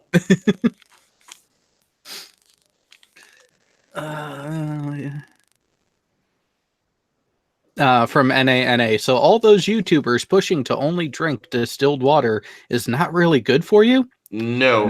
Not really surprised. Well, I mean, most of them like if it depends if they're only like that's the only thing they're getting into the system. But I mean, you could potentially drink distilled water, but as long as you like also eat food that have the necessary things in them that would normally be in the water, you've got to be fine. Yeah. They could use it to dilute their jelly juice and it'd help. Well, so Factard actually does have another good question for What those is who are. water? Yeah. So heavy water is deuterium oxide. So hydrogen. There's actually different isotopes of hydrogen. There's what's nicknamed protium, which only contains one proton in the nucleus. But there's also deuterium, and the deuterium nucleus contains one proton and one neutron. Now, since that nucleus weighs 2 atomic units approximately, when you actually form a water molecule with deuterium, it will weigh more. It will not weigh 18 atomical units, but 20, which is why actually the density of heavy water is a little bit higher, and which is why, as I said, the water molecule is a little bit heavier. Could you dumb it down? You could dumb it down from a bit more than that, I think. Not really, no. No. So it's nicknamed heavy water because it actually is heavier. Yeah. Oh, yeah, and it was also crucial for the early development of the atomic programs, both in Germany and the U.S. during World War II. Yeah, there was a transporting ship from Norway to Germany that was sunk, which effectively stopped the Nazis from developing a atom bomb or a nuclear reactor or something along those lines during World War II. Well, Dick Holman says hydrogen isotopes. Is that? Yeah, that's correct. That's what I said. Yep. Yeah. Or did I misspeak in any way? I don't know. No, he didn't. No. Dick Holman said deuterium or tritium, which are hydrogen isotopes. Yeah. He forgot that in his statement right before it. What's the difference in weight between 1 cubic meter of each?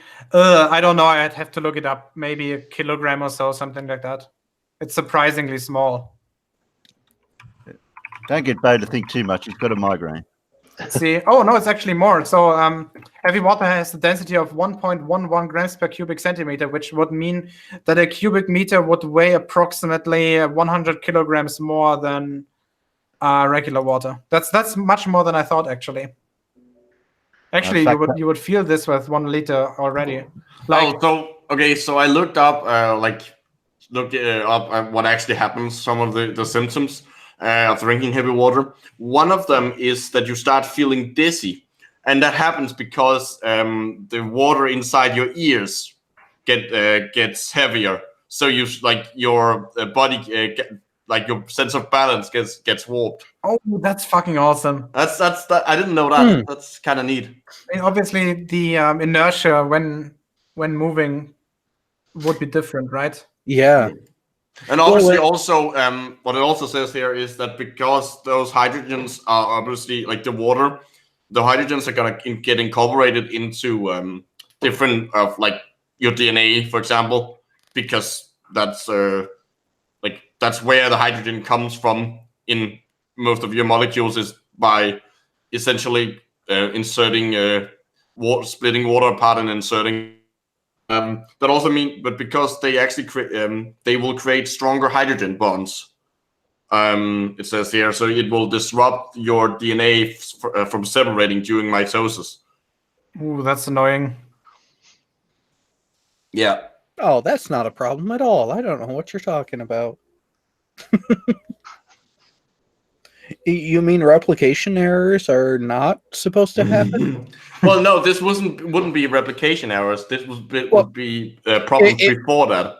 Yeah, well, it would interrupt the proper process, which the ultimate end result would be the fuck ups down the road if it even was able to continue. Well, no.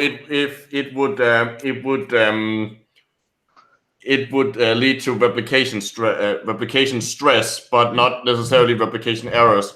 And if it's strong enough, the cell would stop and go into apoptosis.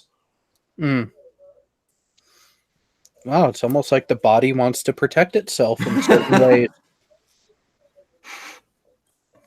Well, it wants to. I mean, this wouldn't be like a defense mechanism of the cell, would it? This would just be effectively a poisoning. Well, yeah. I mean, the fact that it stops when it that you stop replication during replication errors, that there's a system set in place. So if you get not replication error, if you get replication stress, for example, due to poor trouble separating the bases, that is a mechanism. That's a mechanism to keep you from getting DNA damage. Well, Sly's in the chat and he says he's going to make heavy water beer. You'll make millions. No. Well, you have to take a certain test to be eligible to buy it, though. Oh, that's awesome. I think the test is buying it. That's awesome. Eric Chieftain said that he has a sample of heavy water from the bowl that was sunken. Oh, nice. If that's true. That's awesome. Oh fuck! My smartphone is. Isn't Sly supposed to be working? Whatever. No, that's not Sly. That was a buddy of mine who called me, but he's just gonna get ignored until the stream is over. Wait, Sly or the other guy? The other guy. So I actually just got a message from Discord from someone that mentioned something that seems kind of weird.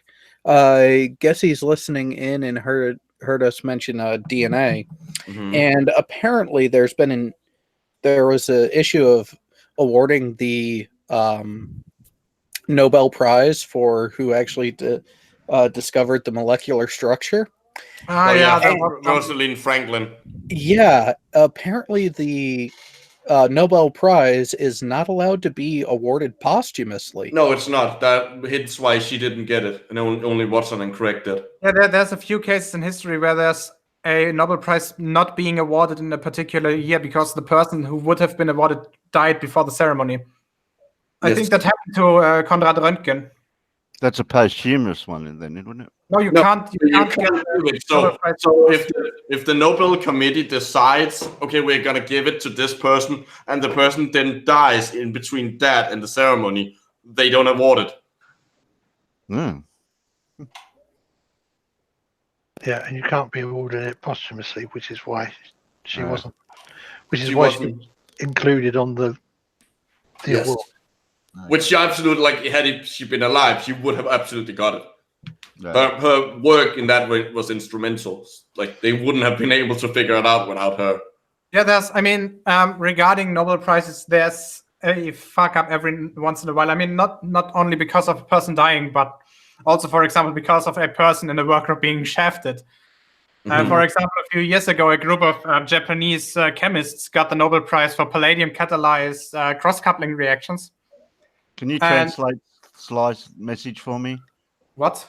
He wrote. I think he wrote it in German. Oh in the yeah, Sly- he's on the highway and he can't join. Yeah. Okay. A63, that's a weird one. So, as I said, there was a group of Japanese scientists being awarded the Nobel Prize in Chemistry for palladium-catalyzed cross-coupling reactions. And one of the people who would have deserved it by the name of, don't ask me the first name, but the last name was Sonogashira. He didn't receive it. He was not included in the list, even though he did the same research as the other people. So, what the fuck happened? There's, if I remember correctly, there's also a cap on how many can share it. I think it's like 4 or 5 or something like that. Didn't remember that the entire European Union once got the Nobel Peace Prize. Well, I guess, but I guess that's only one entity. Yeah, but that's different people. So Also, I mean, I think also, if I remember correctly, the Peace Prize is different. It's not an act. If I remember, that is one of them. I think it's the Peace Prize that is not technically a Nobel. It's just awarded by the Nobel Foundation or something. There's some weird background noise from somebody of you, like a clicking sound. Yeah, I'm not sure who that is. Okay. Might have been me chair. But I mean, at this point, like, sure, Or it could have been me typing.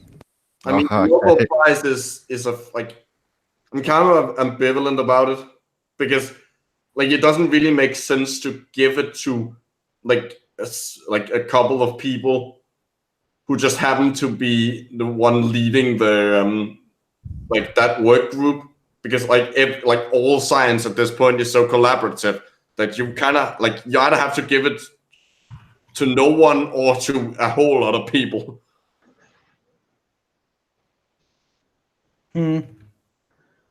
How did you get to this topic? We talked about heavy water and we talked about the DNA. Oh yeah, heavy water. And then someone who was listening in. Actually, oddly enough, he wasn't listening in.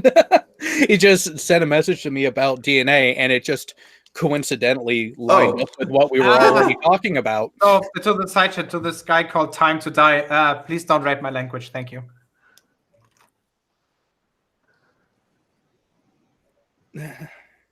Yeah, even I can tell that that's not correct. I asked a question in the internal chat. Yeah, I'm handing out wrenches apparently. I'd nominate Nana and Facthard and myself. Probably a good idea. Facthard deserves one. And the guy named Terry Davies, I don't know who that is. You're turning Geo, you're turning into R&D. Oh, that's fine. A few more wrenches can't be a bad idea. If you don't want your wrench anymore, you can just send it to Peter Popoff. Wait, how heavy are those spanners? Are they 18.5 grams?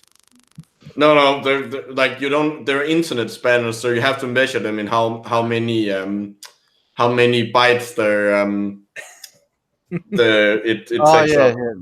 Yeah. Okay, I just got told off from someone. Look, because he keeps calling me a Kiwi, so I wasn't sure I'd mention it to me. But they and them are. Can you give him half a spanner? No. Yeah.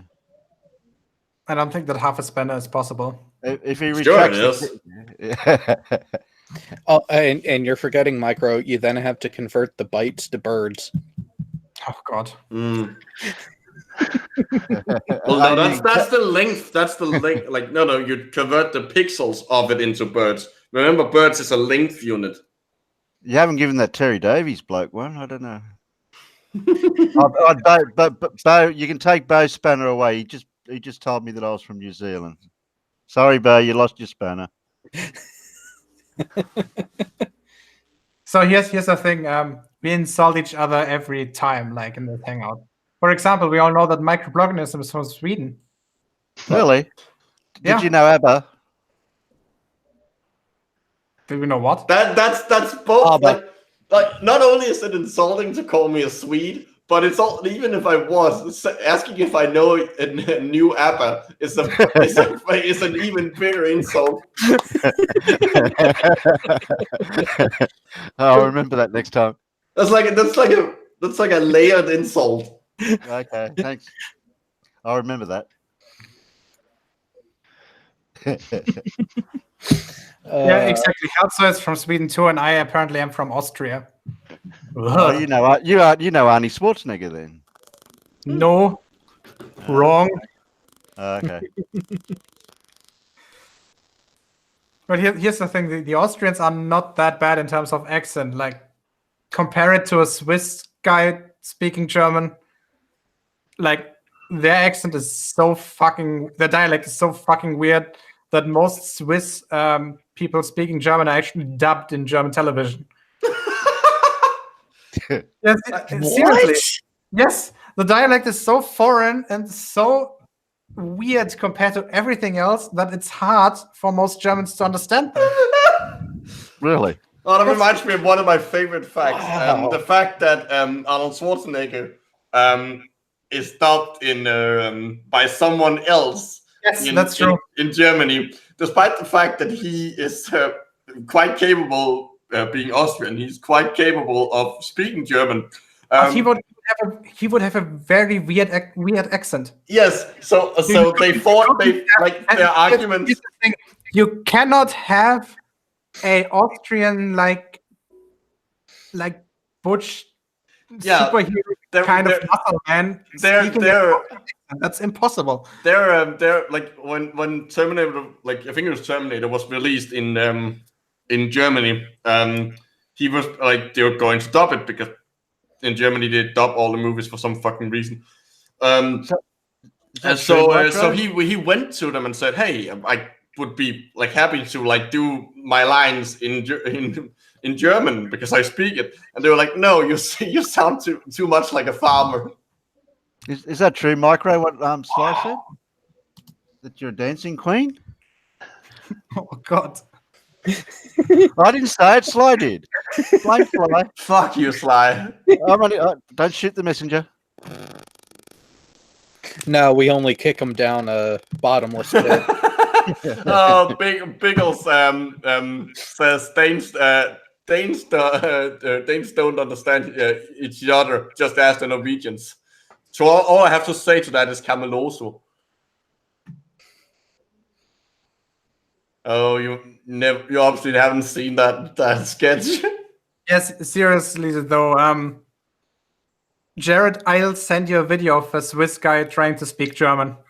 You'll be so fucking confused. I find it humorous how Americans try to speak Australian, but when Australians speak American, they've always got a Texan or a Southern accent. Okay. Yeah, but your languages are at least similar. Like, you can understand it, we cannot. Even though they're both bastardized English. What do you expect? Actually, they're simplified English. That's the same. Okay, I shared both externally and internally. I shared the sketch. It's from a Norwegian television show, that they're making fun of how Danish sounds, and like I have to say, like they're spot on. But the joke is that we've gotten like the Danish is such a much of a mumble language that we have lost the ability to talk to each other. Okay. I sometimes wonder how well the Danes would get on with our Norfolk dialect, seeing as how almost all the place names around here are of Danish origin. Well, yeah. I mean, a lot of the like just the English language, a lot of the like common words are Norse in origin. Although the problem is like Danish is the language of the Scandinavian, and Norse language, like that family tree. We are the ones that have changed the most, and the ones that changed the least would be Icelandic. Right. Because of course, in deepest, darkest Norfolk, outsiders have only been moving in the last sort of 30 or 40 years. And the communities have been very, very isolated. I mean, people think going some Norfolk people think going to visit Norwich, our county city that is like 15 miles away, is a long trip. Wow. 15 miles. Wow. I mean, I guess if you have to walk it, it's quite far. Okay. So I know locals. The only time they've been outside of the county of Norfolk was when they were called up during the war and went off to fight and got put in Changi jail in Singapore. Yeah, well, whole generations have just lived in Hey, one I know town. that. They don't leave the town. Yeah. Yeah, well, and it's funny you mentioned that. So in the US, it is actually very simple to travel across state lines, especially in the area I'm in. There are people of the intermediate generation between myself and yourself, Alan. The state I live in is the smallest by area in the Union. There are people who, it's over that bridge. That's an entire day trip. I'm not going. Yeah. Wait a second. Is your state actually smaller than Hawaii? By surface area, yes. Okay. Because keep in mind, Rhode Island is about 2/3 the size of the actual landmass of Hawaii. Wait a second. If I remember right, but there's also this problem. Hawaii is growing. Yes. We're growing from the volcano or growing from population? Both. Both. Oh, seriously? Rhode Island is seriously fucking small. Yes. Only 3,000 square kilometers. Yep. My state of Bavaria has the size of 70,000 kilometers. Well, it's the biggest one in Germany. So that's like only 25th of Bavaria. I'm not even sure how big Denmark is.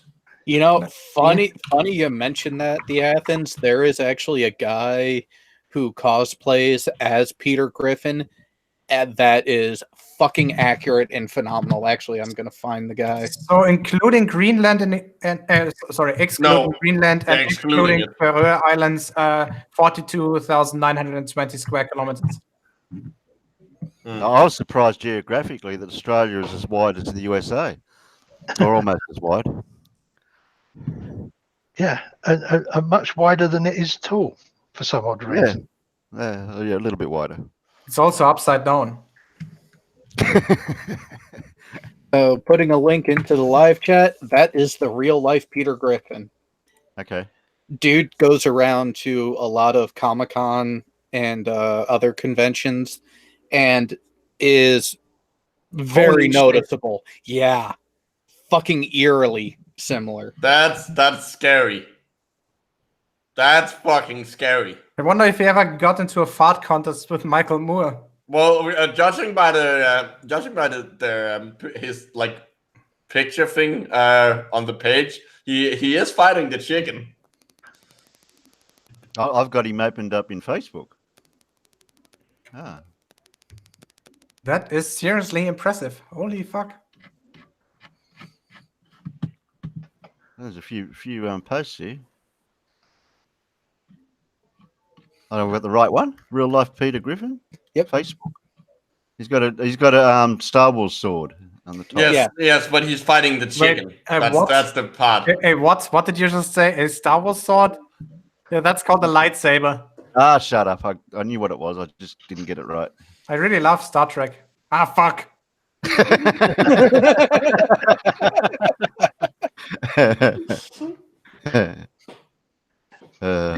It's all right. You can be a fan of both.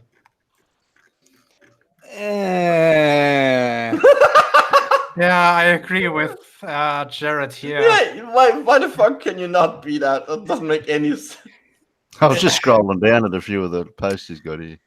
Well, here's the thing. You can appreciate both, but there is definitely a bias when you look at it because you are either a science fiction person, Star Trek, or a science fantasy person, Star Wars. Yeah, okay. Now, I won't say it's hardline. You're completely one or the other, but your preference is going to lean one way or the other. What about Stargate? Bleh. Huh? No. We don't talk about them. Okay. They don't count. Hey, Farmer's Boy, if you love Trek Wars, I recommend actually watching Star. What about that new one that's out that's only had one season? Discovery's shit. The Orville. Oh, Orville. The Orville? Yeah.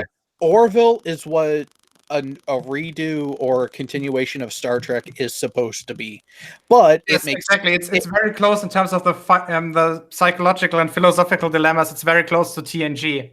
yeah. But here's the thing. That was the era of Star Trek that Seth MacFarlane grew up watching. Yes. Yeah. Like early TNG and a little bit of Deep Space Nine. Yep. Actually, I don't know if you know this, but Seth MacFarlane actually featured in a Star Trek episode.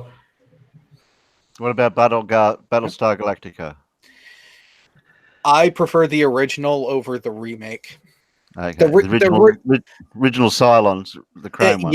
Yeah, the original I think was a better storytelling, but the new one definitely had better graphics and better special effects. Yeah. What was his name? Lorne Green, wasn't it? Lorne Green? Yes. Lorne Green, yeah. Because I mean, Star Trek was supposed to be Wagon Train in Space, but that actually turned out to be Battlestar Galactica, didn't it? Really? Yeah. Battlestar Galactica really was Wagon Train in Space. Yeah. Yeah. Well, yeah. And when you think about it also, when you look at that whole remake revamp things, I would have loved to see story quality of the original Tron movie with Tron, with the visual graphics available today that they did in Tron Legacy. Yeah. I don't remember the original Tron movie. I don't remember. The fuck? That was huge. Yeah. It's huge in the UK. I don't think I've ever watched it. Okay, that's a virus, definitely. I just got an email from somebody whose name I couldn't read because it was in Chinese, and he was very fond of my YouTube video about his security camera. Yeah, but then I'm gonna end up in the recycle bin immediately. And then us old blokes can go right back to the early science fiction show of the 60s with Spock. Yeah. Early 60s? TOS. Like late 60s, 1967 to 70? No, mid TOS was mid 60s. Yeah. And then they took off a couple years, and then they had a couple year run of the animated series. Well, and 60s, 1966 to 69. Yeah. So yeah, around there, yeah. Yeah, then they waited 18 years, and TNG started in 1987, I think. You know what? Morton and Sean definitely hit two of my favorite shows as well: Firefly and Farscape. Oh yeah, yeah. Farscape didn't last that long. The biggest problem with Farscape in the UK was it just kind of got shoved all over the schedules and disappeared before it finished. Because I believe they did finish it up, didn't they? Oh, no, Farscape. They actually did do a complete run, but I don't know how much of it was international. They definitely finished it up with the Peacekeeper Wars in here in the U.S. That's so somebody in the side chat asks me if I'm very close to a town called Bayerbrunn. The person's called they and them. I'll give you a hint where I am. The metropolitan area, the city in its center, is known for rallies and for trials, but not for motorsporting events. You know, I kind of wish that Firefly would have not gotten the Fox treatment. I mean, it only was one season and one movie, wasn't it? Yeah. Mark Besser in the chat. Space 1999. 1999, yeah. Oh, I read that one. Series. Yeah. Jeez, I haven't even seen that again. Star Trek 5 and Insurrection. Insurrection was actually fine, but Star Trek 5 was like way too Shatnery, if you know what I mean. Like, yeah. I'd say it's probably the worst one, apart from maybe Star Trek 9. No, wait, no, that was Insurrection. Which one was the one where they gave the notice that Spock actually passed away? Which movie was that one in Star Trek? That was one of the 3 new ones. Yeah, they cut a special scene for it out on a balcony area, and they. Fuck. How was it? I remember the scene, but I don't remember. The one Beyond, Star Trek Beyond. Yeah. But fuck the Kelvin timeline. Yeah, that it's just no. Yes, I agree. Deep Space Nine is actually the best Star Trek series. Currently, it's running on German TV again, and we just started the Dominion War. So we are in the beginning, second episode, I think, of season 6. Yeah. Well, DS9's still going. No. No, but it's reruns. But it's still reruns. Yeah. I actually got the entire thing on DVD. I got it as a Christmas present last year. It's like 80 DVDs. Wow. Yeah.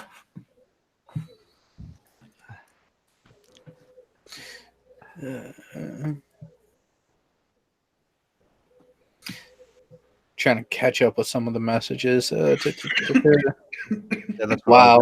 what Stone Monkey. I went to see the six TOS movies in one go. 12 hours was a bit too much. Oh, come on. Where's your fortitude, man? 6 movies? Are we talking 7? No, the just purely the original series crew. Yeah, okay, that's fair. Which one was that one? TO. The original series. So the original series movies were the first 6 Star Trek movies.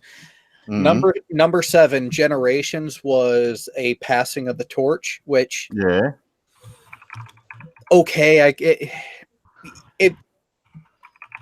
it kind of does fall into that odd number Star Treks inherently suck.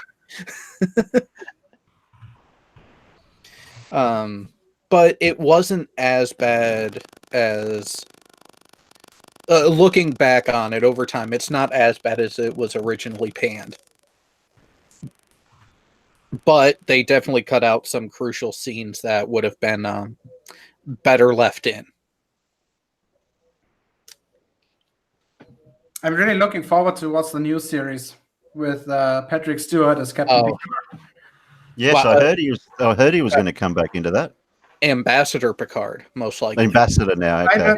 Or Admiral or something. I mean, it's unlikely that he's still commanding a starship. That like, if that's the case, then his career has really, really gone badly. Yeah. No, not necessarily. Picard was offered various times in the series to become Admiral, but he always refused because he liked being captain of a starship more than actually ascending in rank. Yeah, but at this point, assuming that it takes place as many years ago, like the time gap is sort of equal to what the time. 20 years since last movie. I don't think he's still he might not even have been allowed because of his age to continue to be captain. I don't see any reason for that. Well, the in-canon explanation is actually because of the events of Generations. Picard really took the words of Kirk to heart, where as long as you're on the bridge of that ship, you can make a difference. Don't let them take you off that bridge. Whatever you do, don't let them promote you. Don't let them transfer you. Nothing. I wonder if the Enterprise E is still in service. In canon after Nemesis, yes. I mean, obviously, Nemesis ended with the ship being repaired after Picard rammed it into the scimitar.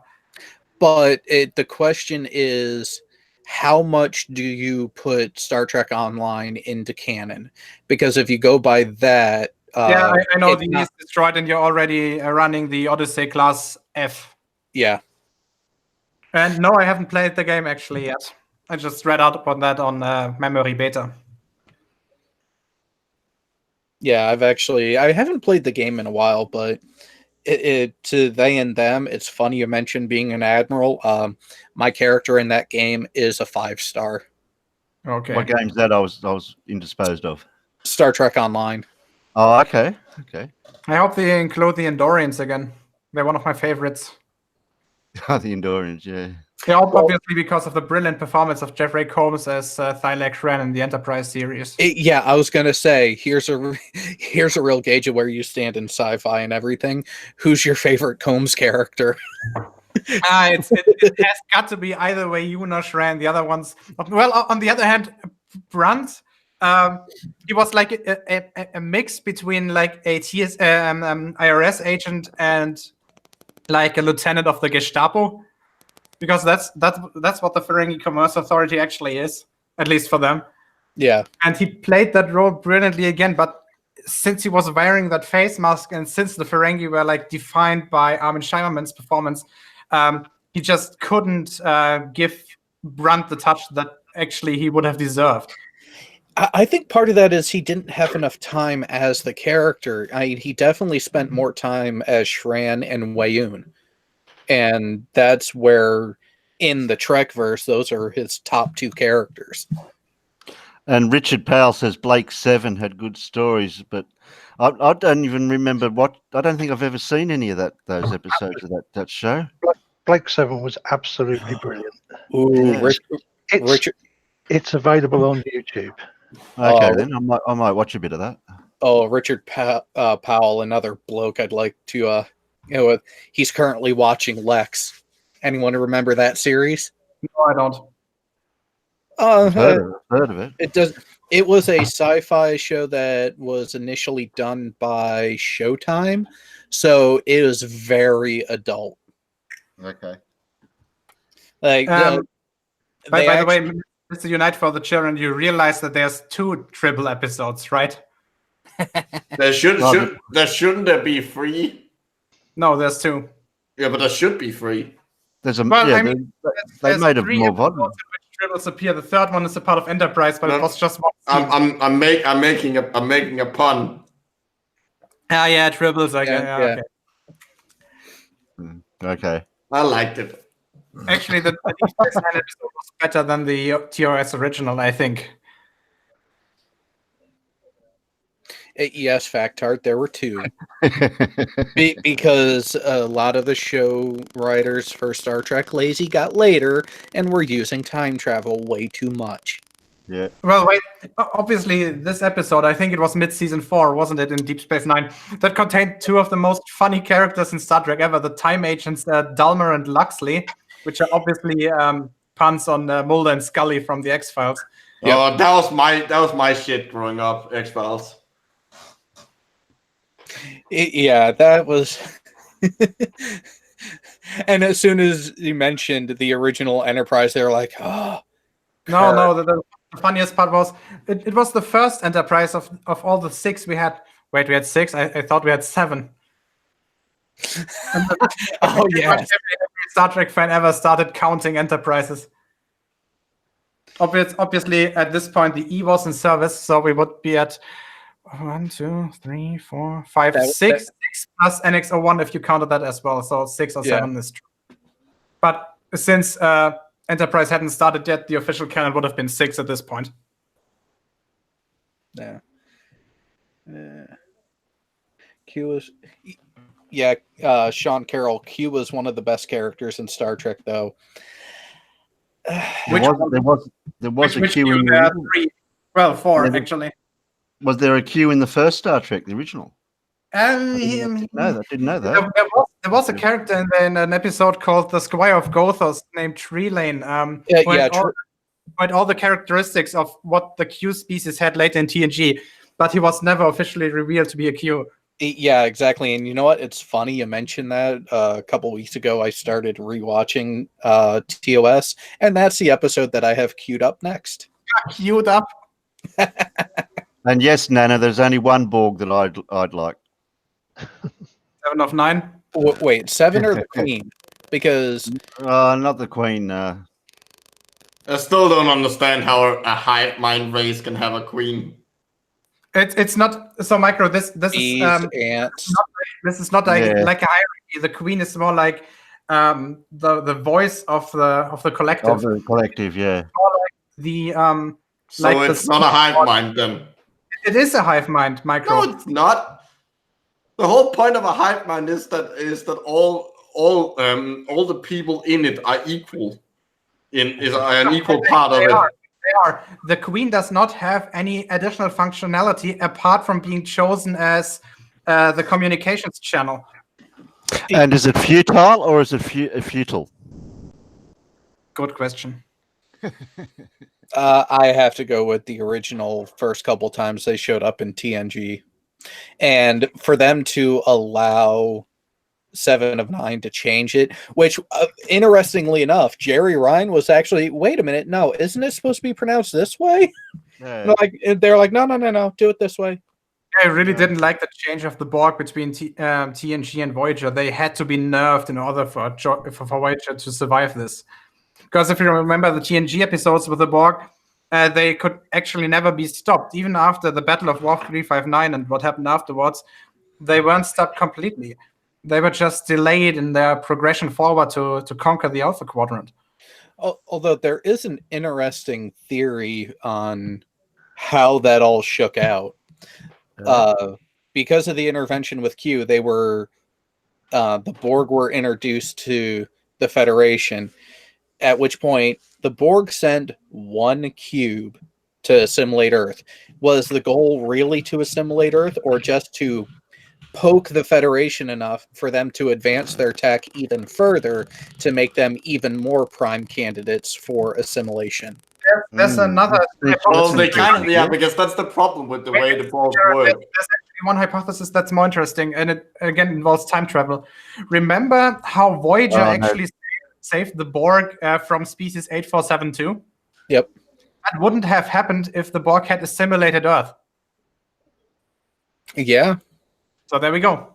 Well, it actually brings up an interesting point, Jared, because of the way the Borg operates, they're actually, like, if they assimilate everyone, their technological progression stops.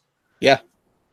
Which puts them in an interesting dilemma in that regard. Oh, well, yeah. So we've now incorporated everything in this galaxy to us. So what do we but do now? but they didn't assimilate everyone. They left certain civilizations as they were. Well, Trojan actually deemed not worthy to be assimilated because they would decrease the value of the Borg collective. Yeah. Well, and actually, so to address Athena, weren't they attacking Federation outposts before Q introduced them? No. The first interaction on screen was when Q literally flung the Enterprise D tens of thousands of light years away into Borg space. That's right. Yeah. And then it was a season and a half later, at the just at the beginning of Best of Both Worlds, is when the Federation outpost started disappearing. Okay, so somebody's asking an interesting question: how many times has Earth actually been invaded in the Star Trek universe? Invaded, I don't know. Attacked, I think about 6 times. There was the Xindi attack in 2354. Yep. There was the V'ger. There was V'ger, exactly. Yeah, V'ger, yeah. The whale probe. Then there was the second Borg attack. There was the Breen attack in the end of the Dominion War. And there was the attack of Shinzon with the scimitar. They never got to Earth. Yeah, well, depends on how you count it, I guess. The way I would classify it is things that actually took place within the Sol system. You have the Xindi attack, and I'm going canon chronological order of what we can go with from the series and the movies. You have the Xindi attack in Enterprise. You have the Borg. Interstellar Artemis is right. The whale probe from Star Trek 4. Yep. That one counts as well. Yep. You have the whale probe. Yeah, you have the whale probe V'ger from the movies. You have Xindi from Enterprise. You have the Borg from both the TNG and First Contact. TNG, the episode was first the best of both worlds, and the movie was Star Trek 8 First Contact, I think.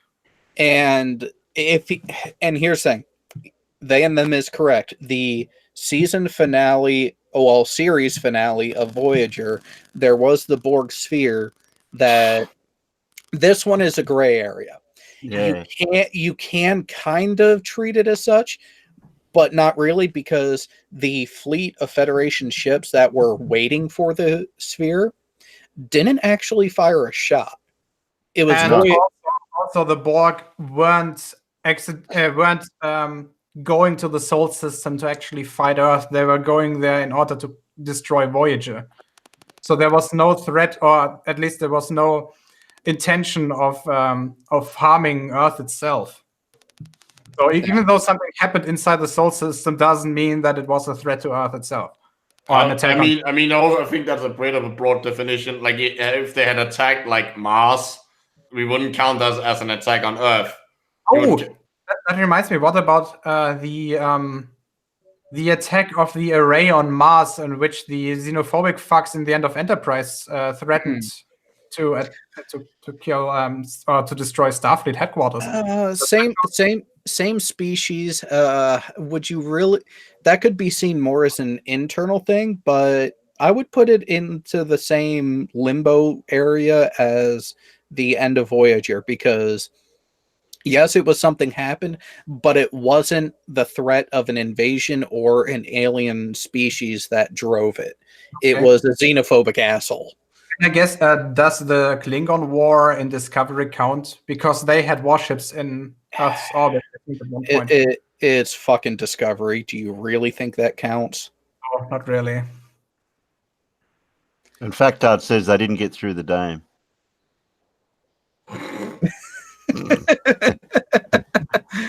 Okay. I guess the Star Trek talk is fucking weird to most people watching this. But for those who are curious, when Conspiracy Cats did his that Trivia Bowl competition, when I got to talk to him after, I was like, I have to be on the next one, and I think you guys know what the topic specialty will be. Oh dear.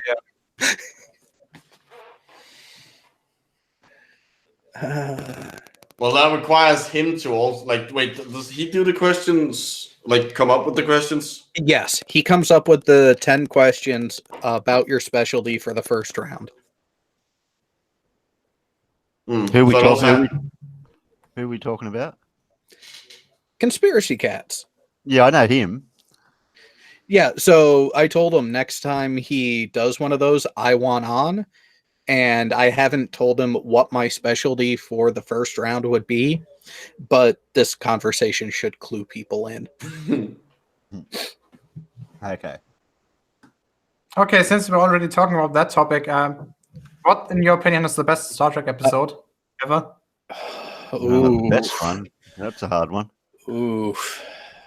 So I have two favorites, and they're both episode or movie, or does it matter? I have two favorites, and they're both in season 6 of Deep Space Nine.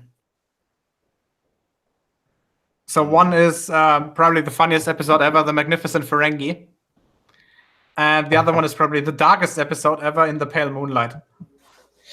In Pale Moonlight, that's the one where they got the Romulans into the war finally. Yeah, that's the one, spoiler alert, where Sisko tricks a Romulan senator to visit the station, then shows him a fake recording of a Dominion meeting in which an invasion of Romulus is planned, and then Garrick decides to actually kill the senator by a bomb, therefore forcing the Romulans into the war against the Dominion. So basically, what Sisko did was kill or get 2 people killed in order to get the Romulans to join.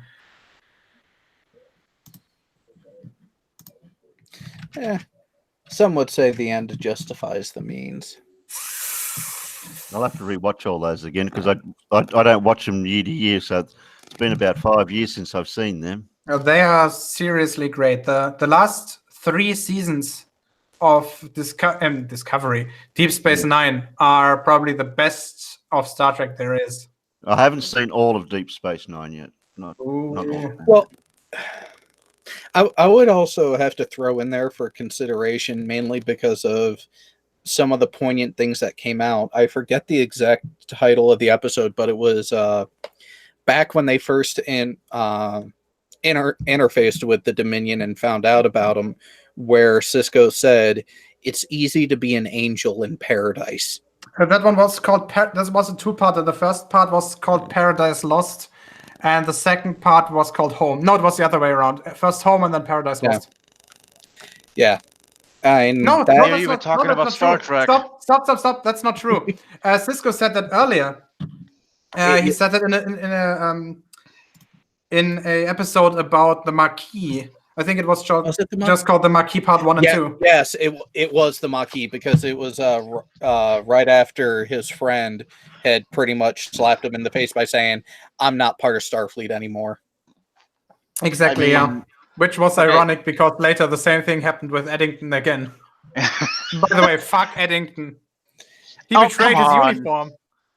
I know he betrayed his uniform, but I had to come on because you were talking about Star Trek. Well, yeah, and but yeah, Jared and I have had many discussions about Deep Space Nine and the philosophical implications of each episode. Remember, there was one episode where I still really like. What was it? It was the episode where O'Brien, with Julian and O'Brien are in the Gamma Quadrant. They find a distress signal, but then they get shut down. Then they find Jemadar. They find out that one of them, somehow You was. mean the one that doesn't need the Ketracel White anymore? Yes. fuck. and he How tries was to that force it. episode Yeah, I fucking love that because like on the one hand, what the changelings did to the Jem'Hadar is just like, I mean, I know you wanted to ensure loyalty, but Jesus Christ. No, that's not the worst thing the Dominion did. The worst thing was No, I know. I'm just saying, that's remember like- the episode where Dex and Bashir landed on a planet that's even bad. with That's just as bad. yeah, know the one where you're talking the about. entire population had a disease, like a virus or something that would kill them in a very painful way. And this entire disease was a punishment by the founders because they didn't want to join the Dominion. Jesus Christ. Yeah. I feel MultiT0mt0m is here. MultiT0mt0m is here. No, hold on. Hey, he finally showed up. Yeah, before you slap a retard around, I just want to say that that the character I feel most sorry for in the entire series is Odo, because all his life he's the outsider. Am I the only member of my species? Let's go find out. Oh shit! I find my people and they're fucking dictators. It was weird. It was a little bit weird to me that Odo decided to join the founders for good in the end of Deep Space Nine, because when you take a look at the entire story arc with Kira, like their love story made it very clear that he would never leave her for anything, including his own people. Which is why the ending of What You Leave Behind actually came like a little bit of a shock for me. Well, I mean, and here's the thing. He needed to go back to his home world to cure all of them, because he cured the female changeling, but he also needed to cure the others, and also teach them. Some would say whatever the hell, that, oh hey, you can trust the solids. Yeah. Well, and so there are two episodes that other people have mentioned that were both good. First, from Dim Sum Nim Sum. Remember the episode where O'Brien was mentally imprisoned for what appeared to be that 50 one was called years? It was called Hard Time. Yep, Hard Time. And who was it? Someone in the live chat asked about a specific TNG episode. They and Them.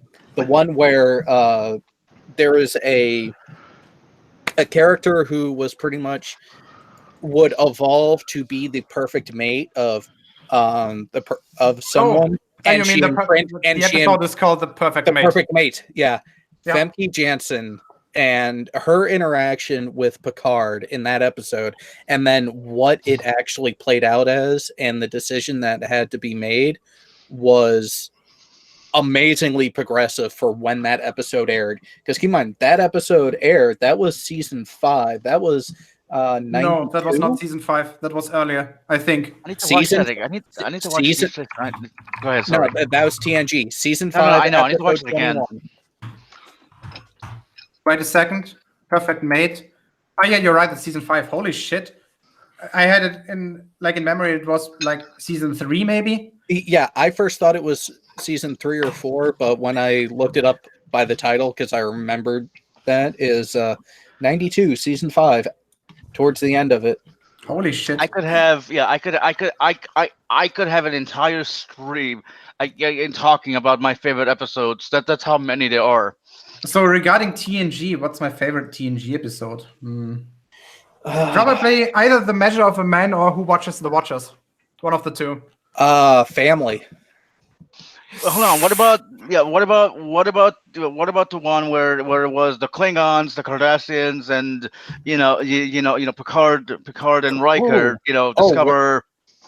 Yeah, where they trace the origins and how we find out that all the humanoid races come from. By the way, the ancient humanoid who appears in the end was played by the same actress who later played the female changeling. Yeah, I know. Yep. That's what I find interesting. Some speculated that the female changelings are also or also descendants from them, which no, I don't think so. No, it doesn't. Fair enough, because they're silicon. Yeah, never mind. No, they don't. They don't even have DNA according to the lore, as far as I'm aware. Oh yeah, they're a mutagenic life form, which does not register anything close to normal known. Well, I suppose they could have created, the changelings were created synthetically by, I forget their name, but it's. Well, if you're looking at going from original canon towards newer stuff and weird connections between characters that could possibly be made. For example, I have the hypothesis that T'Pol is actually the mother of Sarek. I can see that. Not just that, but I was going with the whole V'ger and the Borg, maybe. Yeah, possible. Because that would be quite the plausible linkage there, because you have an artificial intelligence looking for purpose, and then you have Decker quite literally sacrificing his own organic nature to join with it to give V'ger that purpose. I mean, the first Star Trek movie was. I don't think I remember that. When that was the Star Trek movie. Yep, that was the end of the motion picture. Yeah. Oh, which one? The motion picture. The motion picture. Oh, yeah, that was the first Star Trek movie. Yeah. Oh.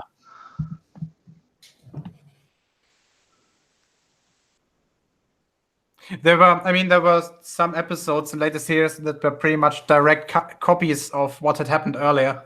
For example, the episode E Squared in the 3rd season of Enterprise was pretty much, in terms of the topic, an exact copy of Children of Time, or Children of Time? I think Children of Time in Deep Space Nine. Yep. And there was also a episode in which in Voyager, where the question was asked whether the Doctor would count as a life form, or whether he was just Starfleet property, which was pretty much the same topic that had been discussed before in The Measure of the Man in season 2 or 3 of TNG. Yeah, but it's like it's sorry. That was season 2, because Pulaski was still there. Yes, you're right. Yeah, but questions like that, are you saying did they copy it's the same thing, but that's an issue, that you always have to consider. Yeah. I mean, it's a measure of a man, but I don't get. Well, and that part of that is the production staff. I can understand having similar storylines between TOS and TNG that will actually show you the difference in how the writers and production staff thought about how would the civilization at that point react to that situation. But just between TNG, Deep Space Nine, and Voyager have those parallels. It's almost like they didn't expect the fan base to know that it was going on. Yeah, it's ironic because TNG, like late TNG, Deep Space Nine, and Voyager, always had the same team of 2 producers. Braga and what was the other name? Brennan Braga and shit. Fuck. Herman. Damn it. So do you think there was an underlining meaning in one of the episodes that I'm remembering when Data was lost his memory on a planet? And the one with the radioactive material he was carrying around. Yeah, and the other beliefs that the other people had didn't quite conform to his thinking, and he was sort of told, no, you can't think that way, or that's not the right thinking. To me, that sort of like had an underlying message of what's happening. It was a critique of superstition, I guess. Yeah. Well, if we're talking about critiques of something, why don't we talk about everyone's favorite topic, religion, and how it's been portrayed in the Star Trek universe, which by the way, it's been portrayed very nicely, especially the episode Devil's Due, which I forgot until Jared reminded me. Which one was that? I don't remember. That was Ardra, the deity claimed deity who made a deal with an ancient peoples to quite literally take possession of the planet after 1,000 years of peace. Oh, yes. But it was, yeah. So here's the thing about religions in Star Trek. All the religions that were shown over like more than one episode, mainly the Bajorans, at least had some merit to it, right? There was something measurable, something tangible about them. And the ones that didn't, for example, like Who Watches the Watchers, those were pretty much destroyed in an instant. But go ahead, Jared. Explain. You just did. But what I really like about that episode is that Picard just wasn't convinced, and even when she literally appeared in front of him, he was like, "Yeah, I'm still not convinced." And then they do everything, and then oh shit, you're a fraud. Well, technology is certainly a bitch in that aspect, because what we see as merely an advance in technology, if we were to take it to even just our ancestors 2,000 years back, it would be seen as magic and superstitious and beyond the capability of man. Not necessarily 2,000 years.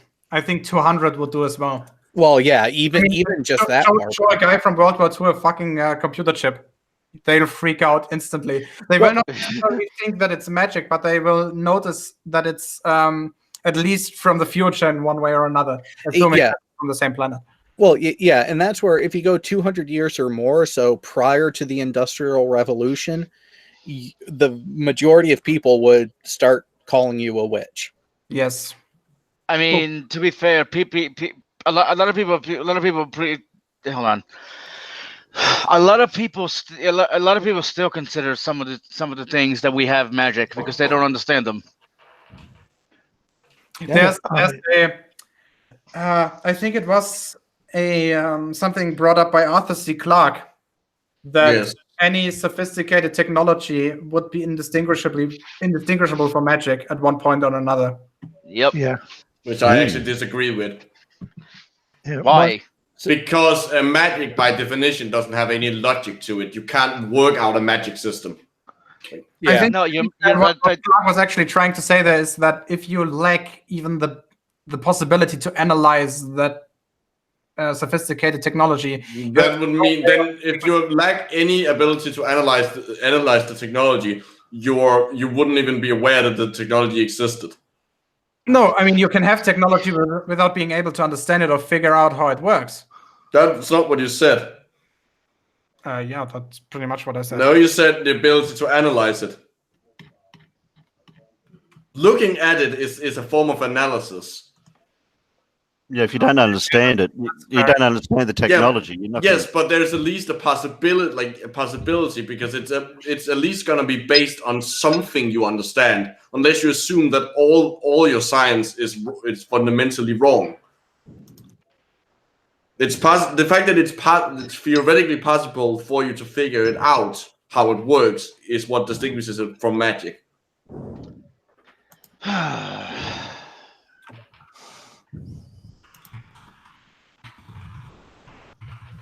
crickets. Good night, everybody. Ancestry. Heading out. No, I was no, making just- a joke. I was waiting for the crickets. But see, here's the thing. I would just like to point this out to the chat because a particular special creature is out there refusing to come in. I'll leave. I thought you were going to come teach me about Sir Edmund Halley. I mean, we do have you on record that last week that after we would take a look at your video, you would come and join to talk about it. Yes. So why And are you doing this right now? Because I'm a newbie, you can talk to me. I don't bite. Yeah, neither do I. Oh, and talking of technology, my grandmother was born before the first powered heavier than air aircraft flew, and she was only in her 60s when we landed on the moon. Okay. Incredible, isn't it? Yeah, I mean that's just an amazing. But it's what do you know what's even more incredible? The idiocy that we still have on this planet today, even in spite of all those technological and scientific advances. For example, my grandfather, who I really respect, thinks that dowsing is a thing. Oh yeah, I remember you saying that on Twitter or Discord. Wait, what? What? Yeah, he thinks dowsing is a legitimate thing. And even after I tried to explain him that no, there's no scientific standard or scientific evidence for this whatsoever, his first reaction was to call me angry and badly behaved for calling this out. Wait, I'm confused. What the hell even that? Jared, do you mind explaining what dowsing is, or did I even say? Okay, dowsing is the idea that you can take dowsing rods and find things with them. Water. Never mind. Well, no, just not water was the original claim, but they basically claim they can find anything.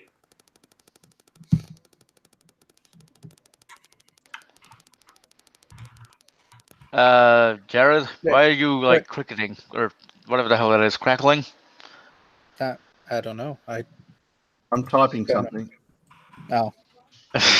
See, it's not coming from me. Ha. It doesn't sound like typing. It sounds like something electronic. Well, I'm only a one-finger typer. Leave me alone.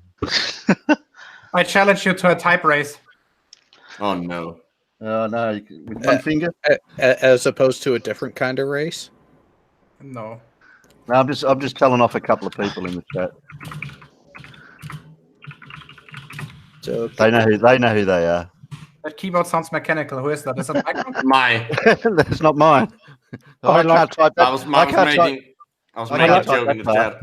Bob the Science Guy in the chat asking about dowsing. Can it find my lost virginity? And I already answered. And that was what I was typing out. It's behind the sofa.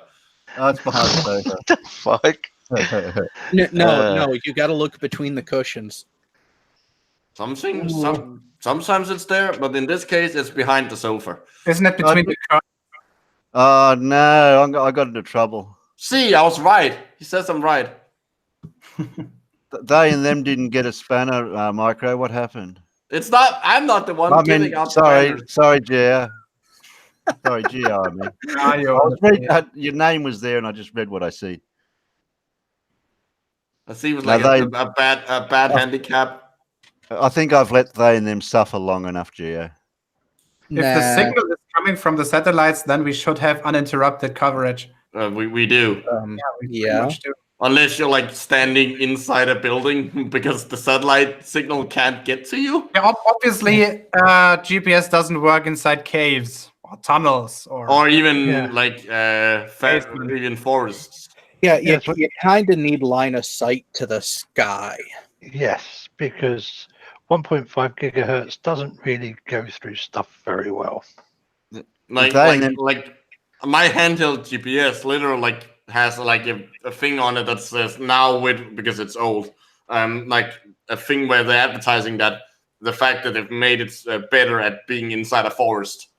Like I also have like an old GPS device. It's a handheld thing for I think it's for tracking.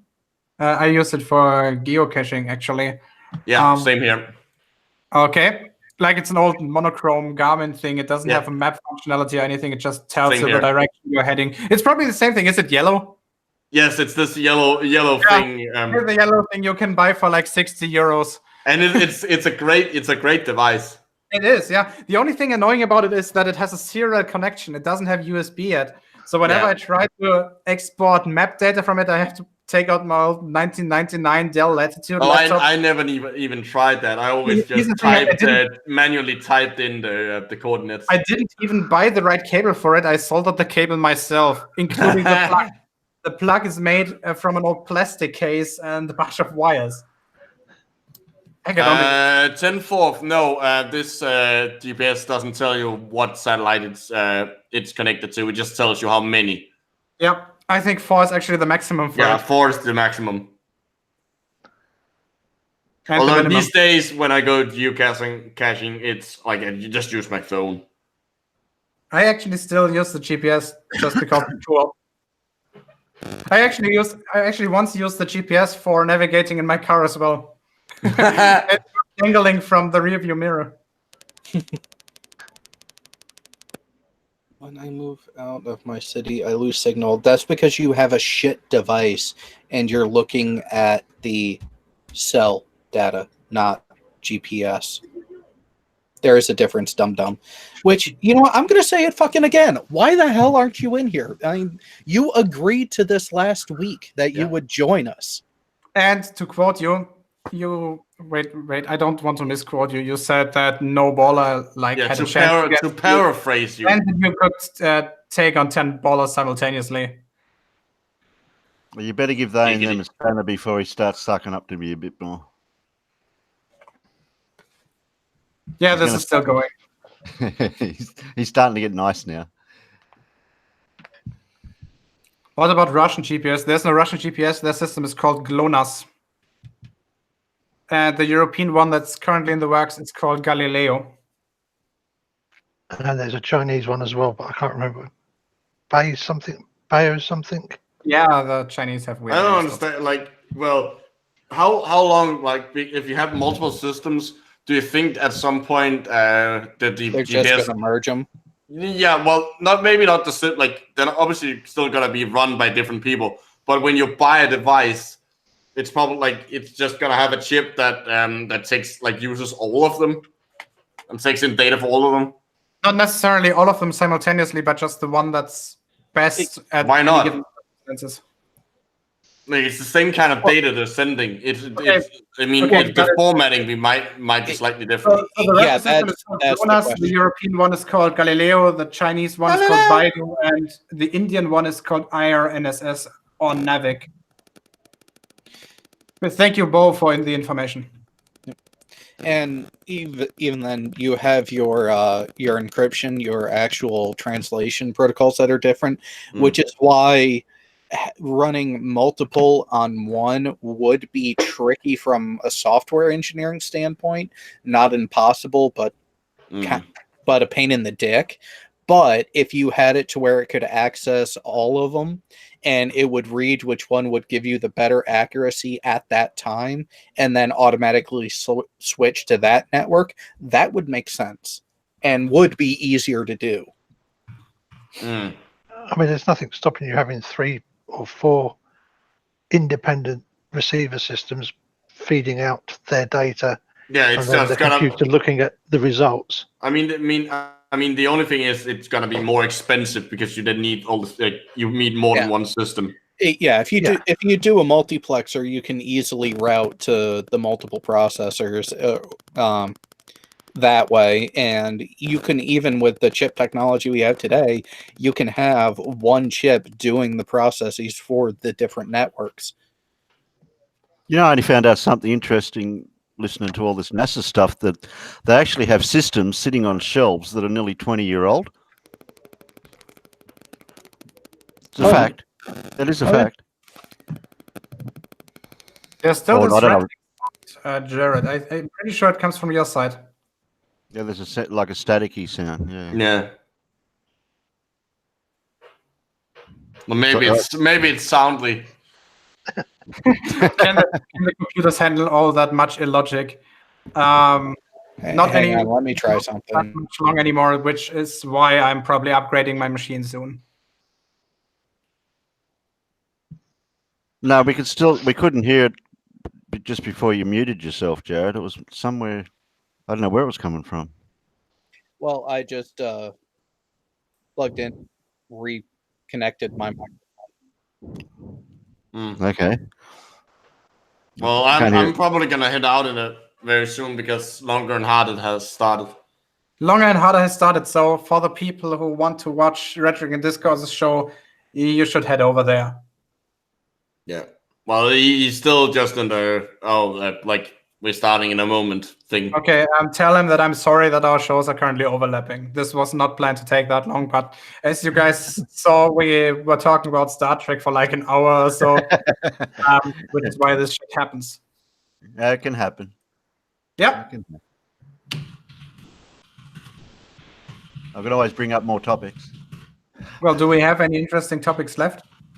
Let's see. What's left? Tom, I give you one more chance.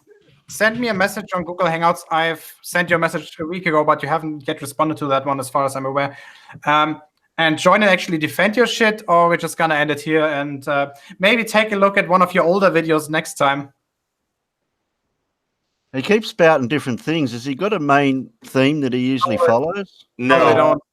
Flat earthers are known to jump around topics very quickly. He like if you watch the hangout from last week, he's just all over the place and keeps repeating the same point as if that makes it more true. Yeah, it's the dodge and avoid tactics, which, by the way, LORAN was used, but you know what? Radio communications and navigation like that are kind of limited and don't work in the middle of the fucking ocean. But GPS does. Actually, Jared, there was one system that was global that was land-based and would work all the way out into the ocean. But it did transmit at, I think it was 3 kilohertz. ELF will do that. However, the accuracy is not nearly on par. 3 or 4 miles. But so considering that's 3 or 4 miles in the middle of the Pacific Ocean, that's not bad, is it? Apparently, according to Tom Jared, and the towers were 400 meters tall. Jared, you were a sailor. No, that's not what it says. It's a sailor. Oh, dude can't even type correctly. And how did ships communicate? Don't talk about typos. That shit happens to me as well. Oh no, him doing it is fucking intentional because he's a cock. Oh, I just noticed he made 2 typing mistakes here. He also called you Jared. Isn't there an actual technical term for a sailor? No. It's just, that's it. It's just him being stupid. The technical term for sailor is called a seaman. Yeah, but I'm not. No, that's what they're full of. No. Not when they're in a port. Well, you call a land-based like a soldier, like if in the army. Well, it's by branch, at least for the U.S. So, Army are soldiers, Marines are Marines, the Air Force are airmen, and the Navy are typically sailors. However, in the U.S. Navy, we actually differentiate because we have so many specialties that we have land-based Navy personnel whose job is only to go and construct things for land facilities. They're the CBs, the construction battalion. CB. Why are they part of the Navy? Question, Jared. What's Marine? Jared? Question. how would you call that hypothetical space force that Trump proposed? The Space Force. No, I mean not the space Yeah. force itself, but like the people working there, the soldiers. That would Space be soldiers, deployed Space there. Marines. Space Marines is a good one. Yeah. I'm thinking about the mobile infantry.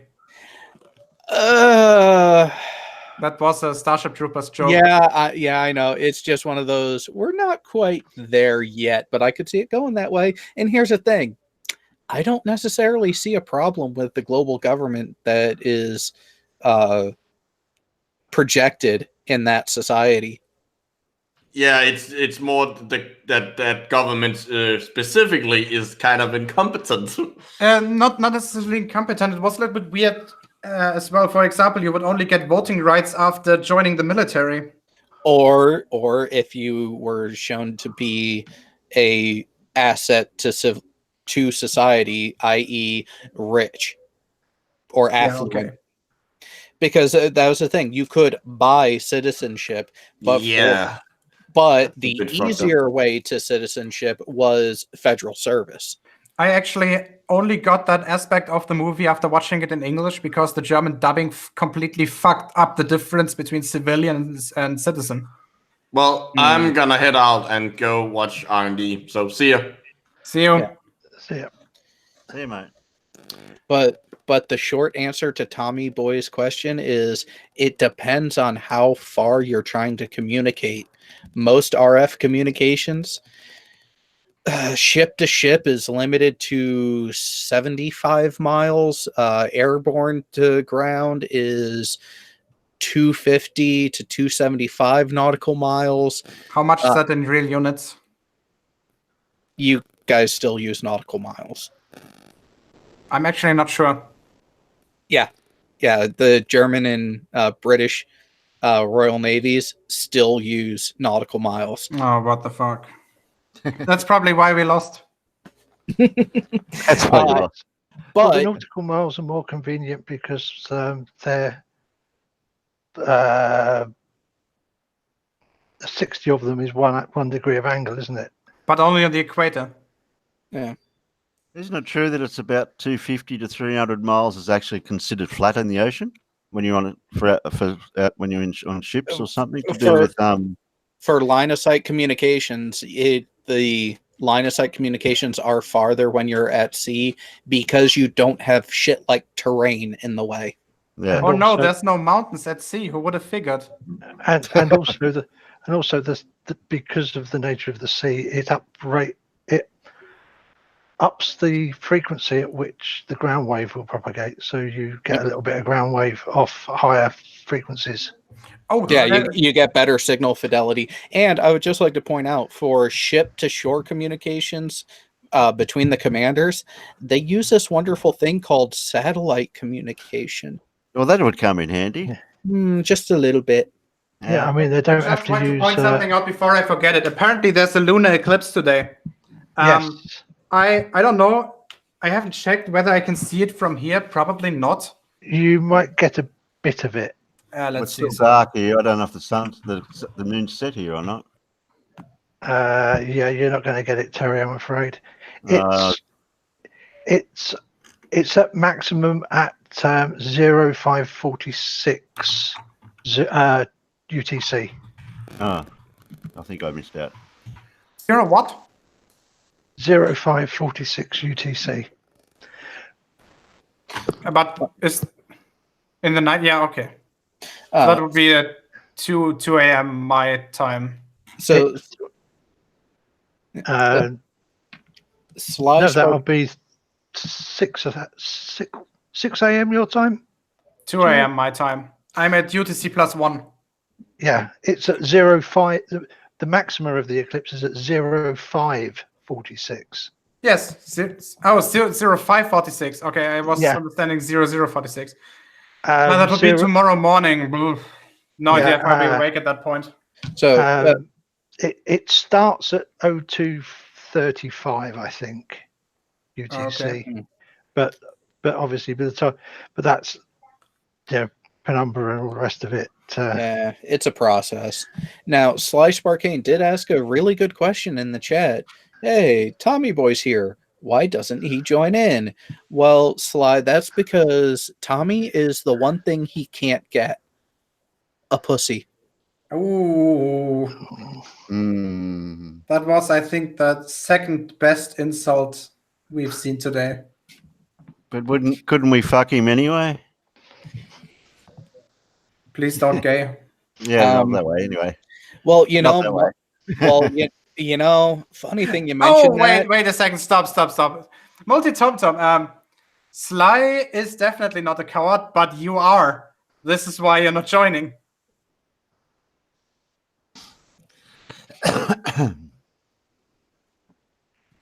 Sly will be filming the eclipse. That's awesome.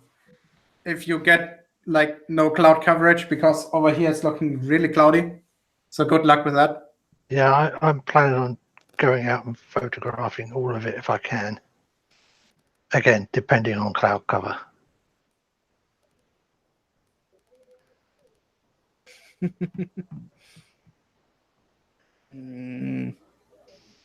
That Duranku is right. To be fucked, you only need to be an asshole.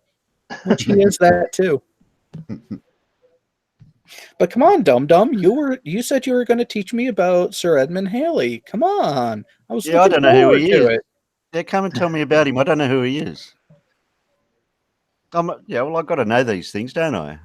Halley, wasn't he the guy who calculated the path of a lunar eclipse to like 20 kilometers of accuracy? I don't know. I'm waiting for TomTom to tell me.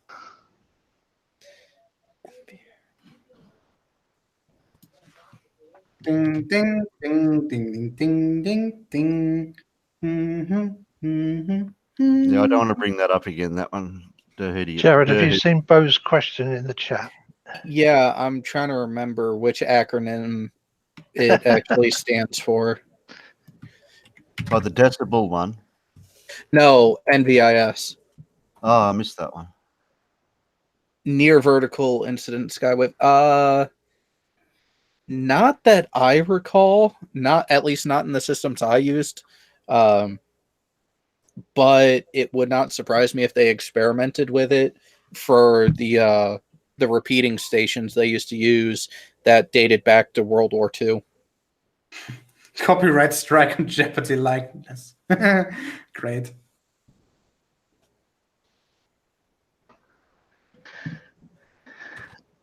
Oh, I just wish MultiT0mt0m would come on because I had so many questions I wanted to ask him. Yeah, but usually there's an opposite to a question. Yeah, something Tommy Boy never has. An answer? Yeah. Thank you, Mr. Obvious.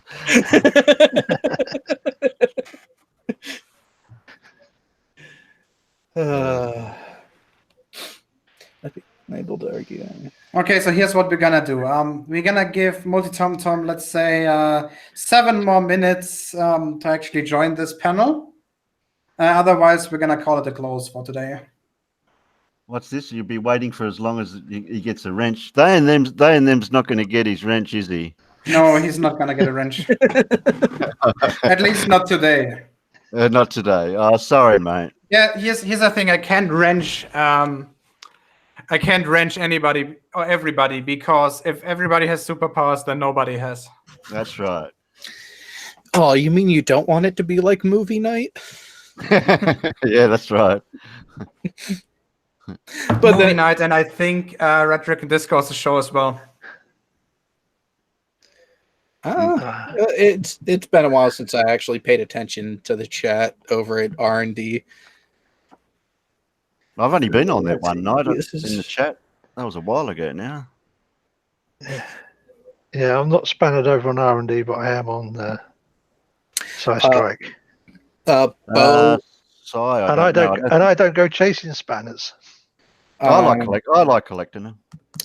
The artillery support from a surface ship at this point wouldn't be the destroyer. It would actually be the cruiser, which they have so many comm uplinks. They're probably going to go with SATCOM long before they use the FM based NVIS if they're even still using that system. By the way, this reminds me, I think I have to change the title of this Hangout. I've got another random stupid question like I'm going to be having for a while now because I don't know much information. But when you see in the movies when they have two ships near each other in distance, they use that light with the flicker on it, like Morse code type signals. Is that something that they still use? Yep, that system is still there. It is still trained because if you run through an area where you're getting too much signal noise to guarantee secure comms, or if one of the ships, their secure receiver is out of commission for whatever reason, you have to have the backup communication line. Yeah. And they're awful handy if you don't want to actually emit any RF signals for.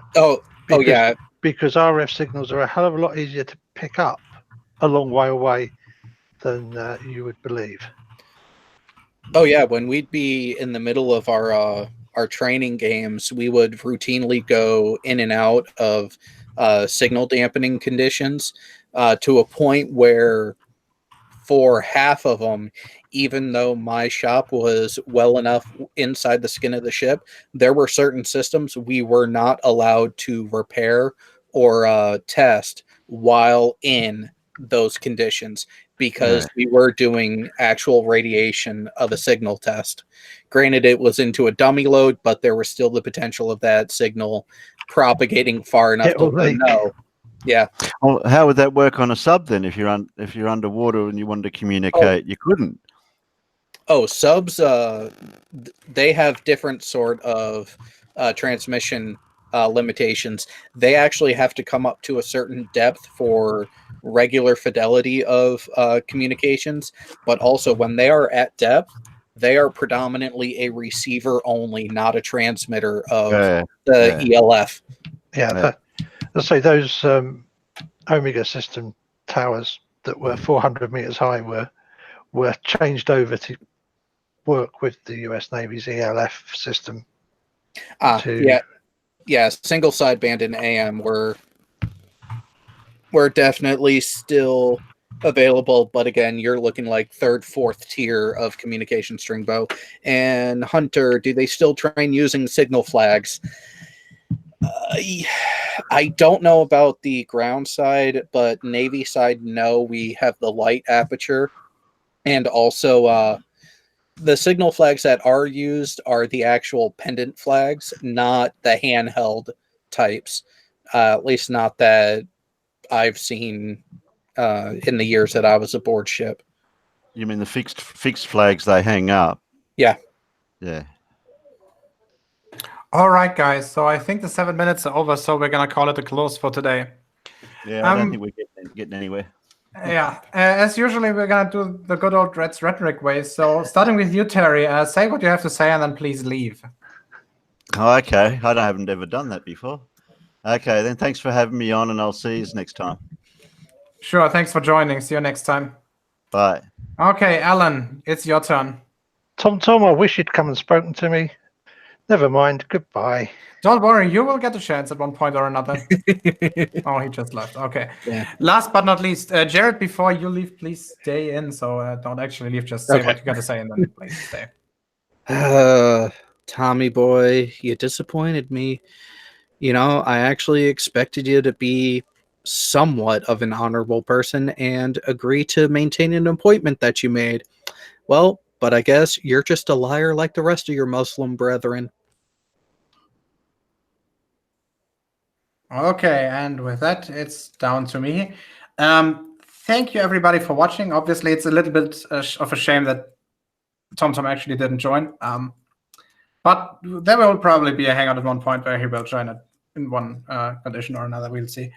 Otherwise, I probably won't have a stream in the next 2 weeks because of university stuff that I have to take care of.